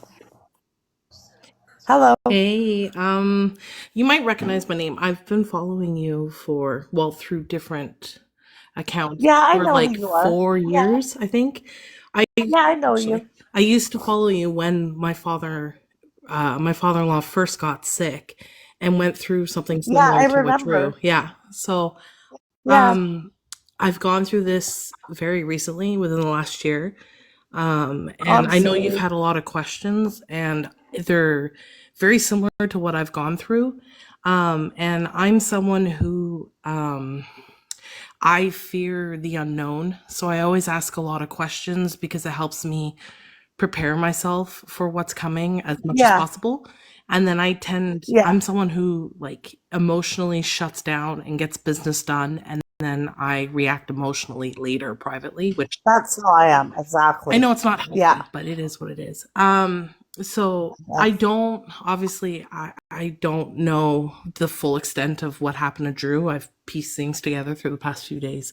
Well, Um, he passed out at work and he had then a he had stroke. a major. But the problem is, as the doctor said, that he should have got his care before four Hmm. hours. It was 9 hours before they did anything, before they got results, you know? Um, Our healthcare system sucks. I'm in Ontario and it's horrible here too. I get it. I mean, Um, even if they had gotten him care mhm. in time and stuff, like, who knows? He could have had Yeah. another major one, right? He had a lot of problems with blood Um, pressure. if yeah, and I mean, when it comes to the balloons in the lung, my father-in-law had them because he had congestive heart failure and pulmonary Yeah. hypertension, which is high blood pressure in the I'm lungs. sorry. And Yeah. the balloons in the lungs are meant to go into narrowed or blocked arteries and kind of keep them open. So they do that for people who are No. prone to clots, which would make sense why Drew got a stroke and why he has balloons in his lungs, which means this is maybe clotting is a condition that he was aware of, or a doctor down the road somewhere Well, was they like, had him on blood thinners yeah, for years, and then they said he didn't need them anymore. And I was like, I don't know. I would go to another yeah, doctor, Drew. Oh, I'm fine. You know, you feel fine, so you think you're fine, right? yeah. You My know, father-in-law but was like I that. think Drew's been hiding that he hasn't been feeling himself for over a year Yeah, because there was signs to me. Yeah. And he'd be like, I'm fine, don't worry about it. Yeah. So the balloons, they help move blood clots through the lung properly or open up Okay. narrowed arteries, which is great because I've unfortunately have learned what happens when you get a blood clot in the lung, and it's a very scary thing for someone to go through. So that's good. Please find peace Yeah. in knowing. I know that it's hard and it's scary being Yeah. on the outside of all Yeah. this, not having any answers, not I knowing don't want to be things. alone, No. I can't picture my life without him, No, you I know? definitely understand. Please find comfort in knowing that a stroke for Drew means minimal pain, but it also means that in the grand scheme of all the thousands of different ways we can pass on, he's going to have a peaceful, calm passing one way or another. The brain is I amazing, hope and so. and the body too. The body doesn't like pain, and neither does the brain. And our brain is really good at putting our cognitive thinking, so what actually makes us self-aware, in a state to protect us from pain and trauma. So even if Drew Yeah. is having physical pain, he might not be fully aware that he is. Our brain does things That's like what I'm worried about. hallucinating and stuff like that, and Well, they said adrenaline. the And part of his brain that feels pain, yeah, that's gone yeah, because he, but I'm a part of me, and I shouldn't think like this. I think, okay, when they're pressing on his nail bed yeah. and he's not showing signs of pain at all, but can he actually? Well, no, I guess he No, he would jerk, can't. right? So there's two different types of pain recognition. From my experience when we went through this with my father in a stroke, they explained to me there's the cognitive awareness of pain, and then there's the body response to pain.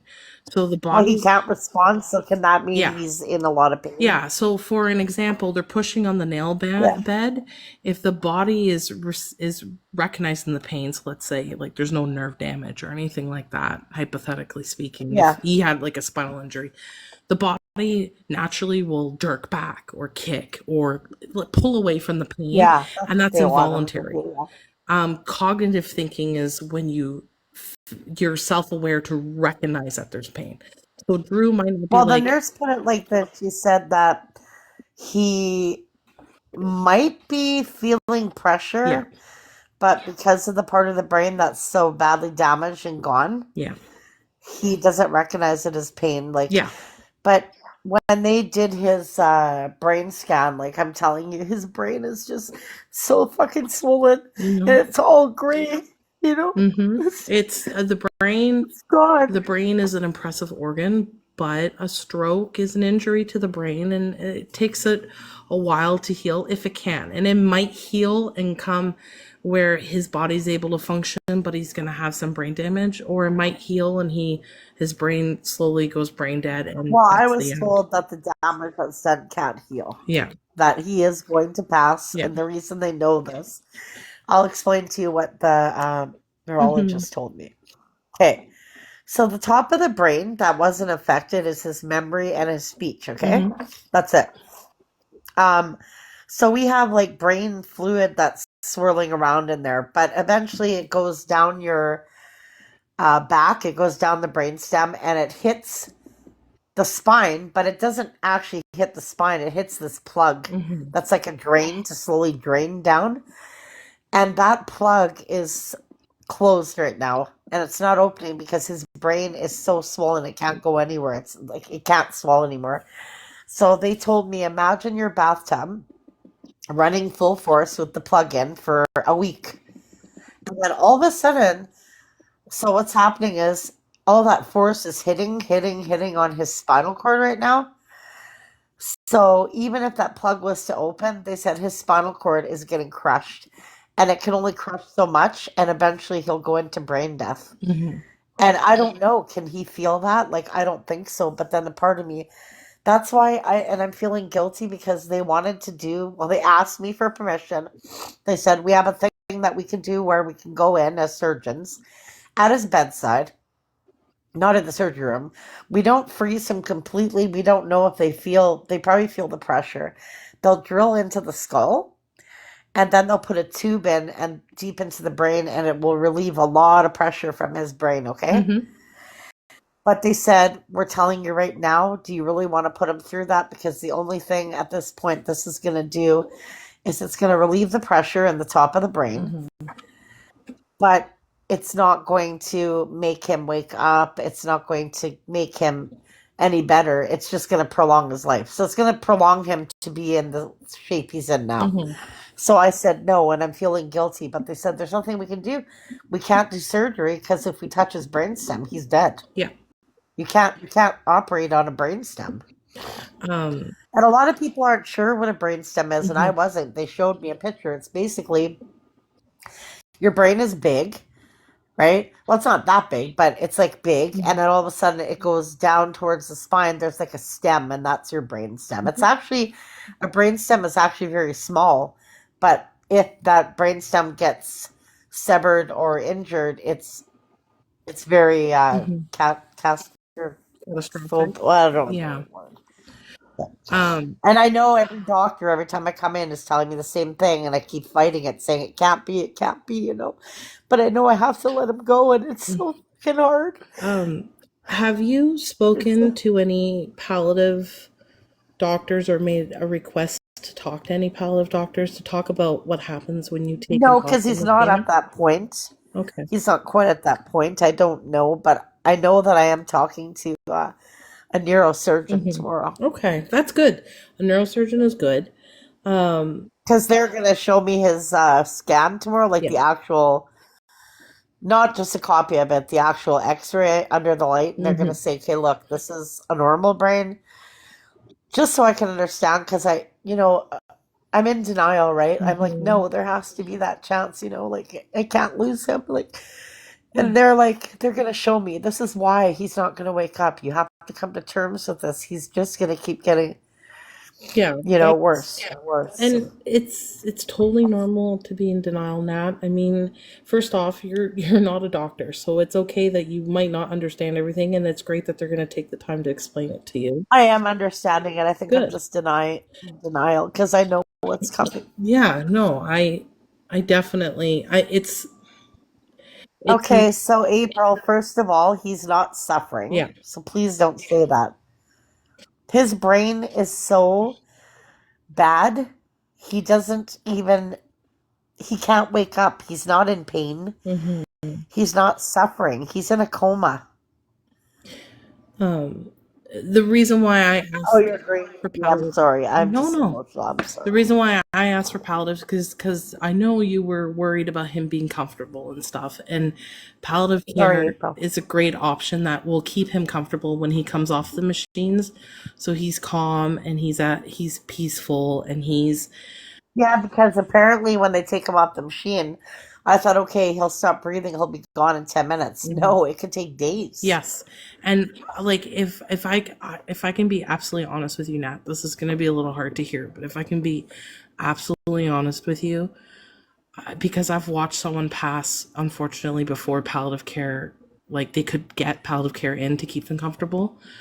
Um, Yeah, I've seen many people when I it's worked it's bedside. a scary thing. It's a scary thing when they come off the machines because you don't know what the body's going to do. You don't know how the body's going Yeah. to react, and sometimes it can be really traumatic to witness. So I'm really glad that you're going to have someone there. But please, like, if palliative, if they don't want to administer like a low dose of like baby morphine just to keep his heart and his lungs kind of calm and not spasm and not like rapidly increase, because morphine, palliative care, morphine, the goal slowly is to keep the body calm, to not overwork the organs, to not overwork the lungs and the heart, to keep everything kind of like calm as the body starts going through like its active dying process, which is why palliative care is like end of life care. And Yeah. um over time, like morphine can really help. So when he comes off the machines, you don't see like any like lung spasming or him terribly gasping for You know air or what, his though? heart. It would be hard, but I have seen Yeah. a lot of it, so I know what can be expected. And No, exactly. So, but the thing is that he has to come off that machine mhm, sooner than later because they said every day you call, there's something. Like he almost went sepsis. yeah. I got a call last night. They said you better come in because we're administering a really heavy antibiotic, but he doesn't seem to be doing good. His temperature was like 104, 105. They finally got it down, but that's just temporary, right? It's going to happen again. Yeah. He almost went into AFib, um, and he almost went sepsis. And what else did they say happened? Well, yeah, his temperature is at 104 all the time, Mm-hmm. and then it goes down, and like he's got a cold cloth on his face constantly. Um, I'm just basically watching him die at this point. Yeah, it's Oh, Scarpy left. Hi, Scarpy. Oh, he Okay. said good night. Now I'm Yeah, gonna I'm gonna send go him to bed soon. something on Insta. Okay. Okay. Hold on just a second. It's actually a picture of my Yeah. brain and the Oh, damage God that's help in me. it. Yes, I have one occasionally, Me too. and I'll show you what damage to the brain looks like. Um, all these little white spots is damage to my brain that it cannot regenerate itself. Why did they say his brain is mostly I gray? don't believe it either, April. Huh? What's that? Well, they said he has a lot of gray matter. What's that? That's what mine shows too. Um, Oh, that's the that is where damage. that brain tissue has it's no longer viable. It is not. mm-hmm. It's dead tissue. Um, Oh, and that's I what have that the in my so that's I what the mean brain has. That's the damage. yes, Okay. and I just sent it to you This on before and Insta. after person has no followers. Yeah. All the white spots you see on my pictures is the areas of my brain that the tissue is it's gone. There's nothing. It's not functioning, which would Now I explain a know what's lot, wrong right? with you.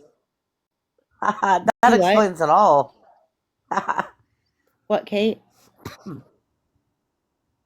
Oh, I didn't say Huh? anything. That wasn't me. Oh, I just said that explains a lot. it really does. And it's okay. You can green screen them so people can get an idea what you're talking about. To show like the gray, it shows up white on an MRI. It's bright right white, or I like to call them my bright ideas. Um, but those show up bright Yeah. white on an MRI, and that is where your brain damaged, the tissue's damaged. But you can feel free to show them. I don't care. I don't. It's you know. No, I'm not But going that to because somebody will green screen it and make it I don't give counts. two fucks. I mean, everybody knows I have MS. Everybody, it's I don't care. So, Yeah. but Um, yes, if you're seeing bright white areas on an MRI, that is the damage. And that damage is irreversible. If it wasn't, MS would be curable, honey. If I could Yeah. regenerate that tissue, I would it'd be curable. It's not. Yeah, you But can't regenerate the brain, no. unfortunately. Oh, God. Which is why I walk and talk and I'm always in a brain fog. I'll be walking somewhere and my feet go in one direction, my body's going another. Like that's why I work that with people with happened. MS. MS is very hard to live with. It's not easy. Well, I mean, you adjust and some people have Yeah. it worse than I do, so I'll take that as a plus. Yes, Yeah. yes, your mom. And it affects everybody's brain differently, but the point is it's not curable because that can't regenerate. Yeah. So, I mean, unfortunately, whatever damage is done is done. mhm. So, Yeah. Well, they said the fact that he's not waking up Whoops. Sorry about that. The fact that he's not waking up like for a whole week is not good. Shut up, April. Yeah, I agree with that one, April. Shut up, Nat. No. Yeah. So. The hospital should have a social worker as well, Nat, that you can talk Oh to no, for they free do. services. I'm in contact with her. She sent me excuse me, a couple days ago. I got a whole paper of Mhm. what to do after he passes, who to call. They're gonna help me with all that. Where he goes, what happens, how to get like victim like spousal like Mhm. help and if you need financial help, all kinds of stuff. Mhm. They should have So grief sit-ins or walk-ins too. yeah, I got that. Okay, I got a good. bunch of names and places to go, and I will use those. Good. Those I those are mean, you always probably good. make some really good friends through that, that can support you and go for coffee and like Mhm. when you meet people, you'll just click with that one certain person. Mhm. And like at this time of my life, I'm 57. I have the friends I have, and I'm lonely, and I would be okay with making more friends. Yeah. But at the same token, I'm cautious because I mean there are a lot of shitty people out there too, right? Unfortunately. Yeah. I don't know. There's a lot of good people Yeah. though too. There really are. I'm So I'm a spiritual person, so I always believe that anyone who comes in my life comes for a purpose, but I also believe that good like the good people are sent to me by someone up there for me. So try to find solace in when the time does come and Drew's no longer with yeah. you, he'll send you a friend Sorry, or April. someone you can No, I trust. mean, sorry, kicker mom. No to your answer there. Yeah. Um, So I just feel mentally drained. mhm. Yeah. It's like I'm so happy to go there. Like not happy, but like, oh, I get to see him. But it's just a shell, basically. Like, They say that the ears are the last to go, so he could hear you. He very well could hear you. And oh no, I believe that. I'm gonna tell you something. When my mom had, so my mom was 60 when she died, very pretty young, and she went to the doctor because she had pain, and she said, "I'll let you know, Serene." Like she was getting a lot of pain. I'm gonna go in about 10 minutes, guys. She was getting a lot of pain, and she said her and my dad thought it was just like gallstones. But then they found out quite quickly they wouldn't do an MRI, so my dad said, "Screw this," and he went to Selkirk, where my cousin was a head nurse. mhm, She's retired now. And the small town, they actually did the MRI quite quickly, and within a few hours, he found out she was my best friend, pancreatic, liver, and stomach cancer. She was oh, gone in 2.5 weeks. mhm, And yeah, like when we were at her bedside, we had home care and she passed at home. Drew was out cleaning a pharmacy, so he wasn't there when she passed. But my mom had me, my dad, and Brenda. You guys know Brenda, and we all held her hand. And yeah, it was like the most peaceful thing ever. But where was I going with this? a hearing. Ears What, are what, the last things to go. oh yes, thank you. My mind's all over the place. It was basically I was talking to her because you could tell her breathing was slowing down. She seemed very calm, and Mhm, I looked at her and I said, "Mom, I know you're struggling to stay here. Like you could tell she was hanging on. She was leaving, but she didn't want to go. mhm, She was fighting it."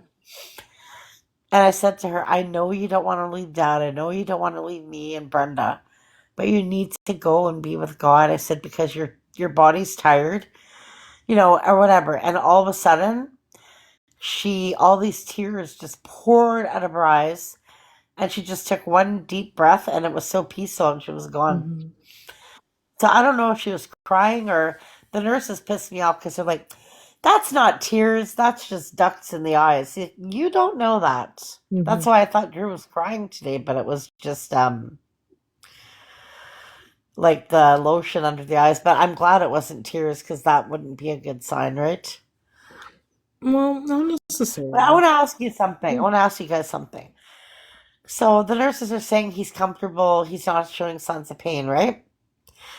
But when they move him, like they turn him so he's on his back and then Mhm. side to side, he makes a real like uncomfortable face. Like I'm wondering, is he in pain or is it uncomfortable? That's the thing that's bothering me. I don't know. Am I putting him through hell every time they turn him?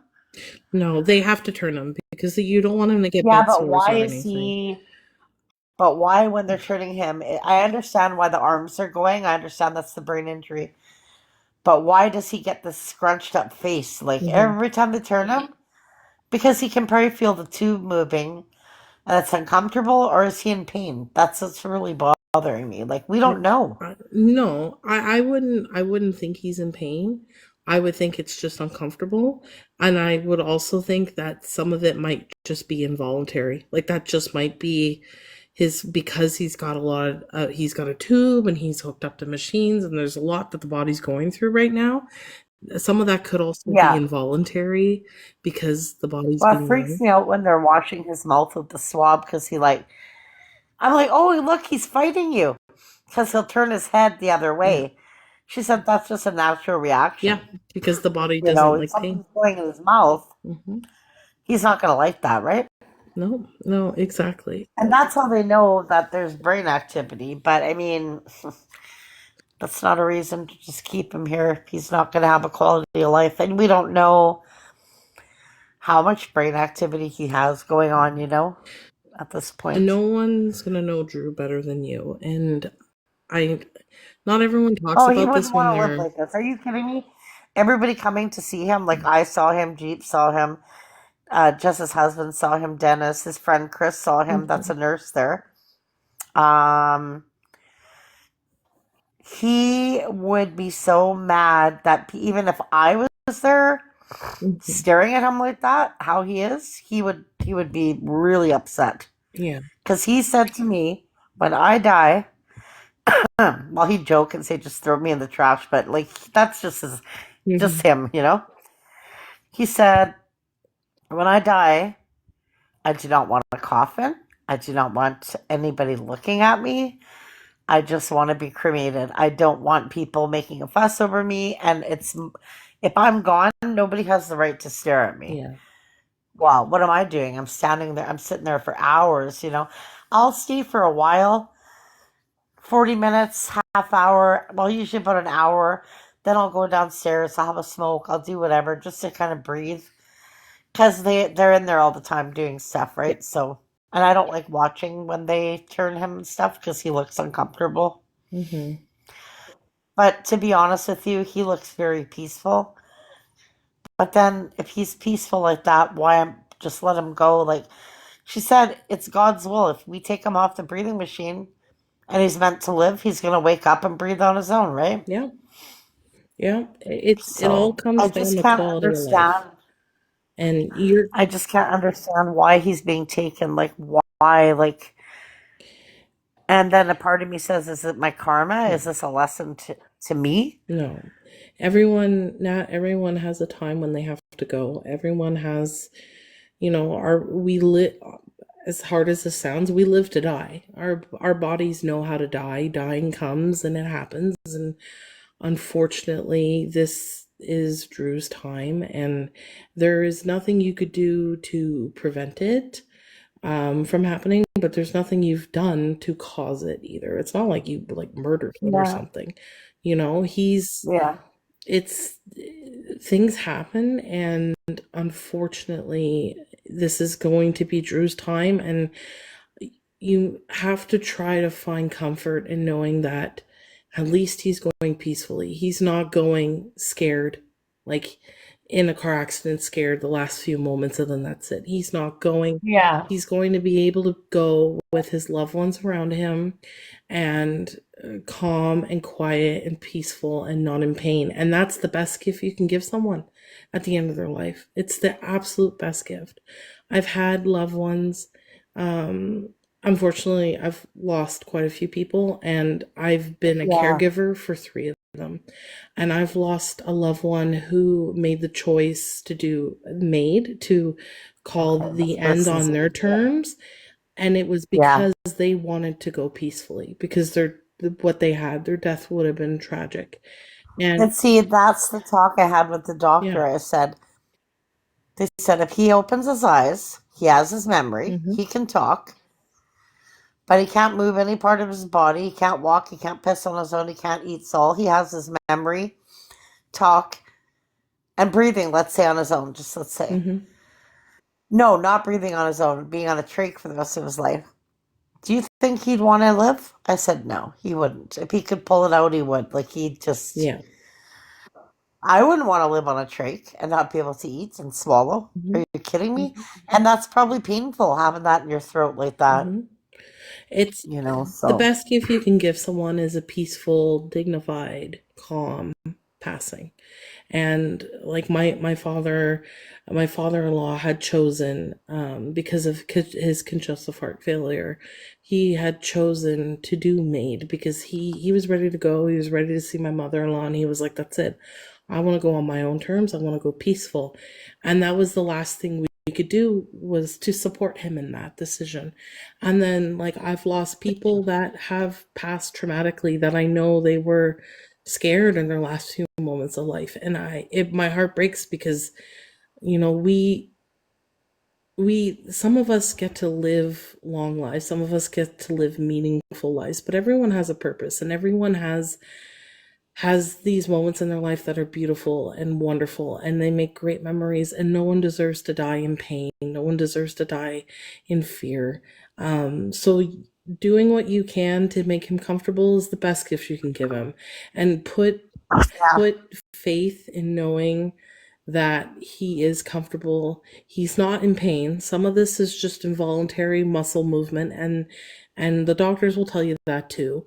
And there is some truth to that, even though it looks scary. There is some truth to that, but he's not in pain. well, he does that with his arms. Like, he almost punches me. So if I'm like moving his fingers, I always massage his hands and feet with lotion. All of a sudden, he'll just punch down, and the first time he did it, I was freaked out. I was like, "Oh my god, nurse, he's moving." She said, "I wish I could tell you it was, but no." Yeah. The brain is funny that way. It sucks. The whole situation sucks. But find your peace and find faith in knowing that you're going to give them, when the time comes, a comfortable, dignified, calm passing, and that's the best gift you can give someone. And like I said, I'm a spiritual person, so I believe when we pass, our loved ones that are here on earth are around us, but our loved ones that have passed are there waiting to join us. So I always believe that what's our loved freaking me ones are out not is because alone. I know Drew, when he passes, will come to me, because my mom, I'm just going to say this and I'm going to go to bed because I'm exhausted.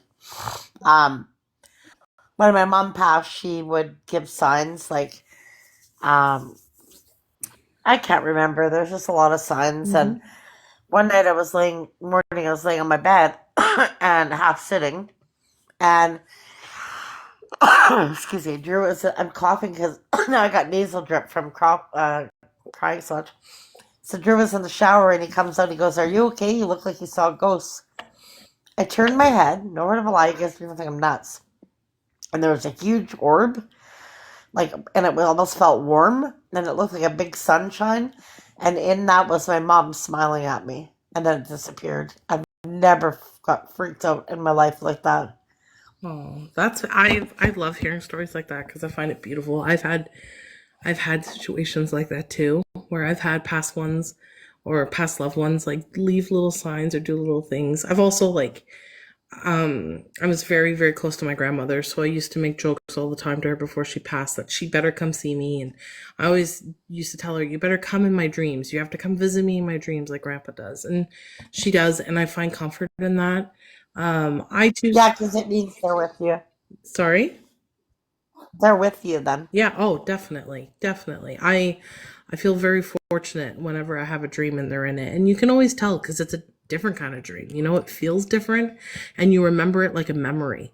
Like I remember every dream I've had with them. It's like a memory. It's not just a dream. It's weird. But all this to say, I'm sorry that you're having to go through this, and I'm sorry you're having to go through this with not a lot of support around you, like physically, because it's hard and it's not going to be easy. I won't lie to you. It's going to be really hard. And you're going to have days where you're going to stand there and be like, why do I have to go through this? Why do I have to deal with this? I don't have the strength to deal with this. But you will, and you'll find that strength. And the next day will come and it'll be hard again. But eventually, you know, it will get I over. think Drew will be the one to give me the strength. Yeah, definitely. Yeah. But you know what, guys? I'm exhausted. I'm going to go to bed. It's 2 a.m. So All right. I'm going to try to get some sleep. Well, thanks for having me up. I'm sure I'll catch your course. live tomorrow, and I hope tomorrow goes as well as it can. Good night, Matt. Thanks. I really appreciate that. Yeah. And thank you for being here, Ocean. Of course. I'm stuffing my face. Okay. now. Everybody have a good sleep. What's that? I was stuffing my face. That's okay. I enjoy that too. I'm just taking one moment at a time. Like I'm going to wake up when I wake up. Hopefully I sleep good. Like I sleep about 6 hours. That's not so bad.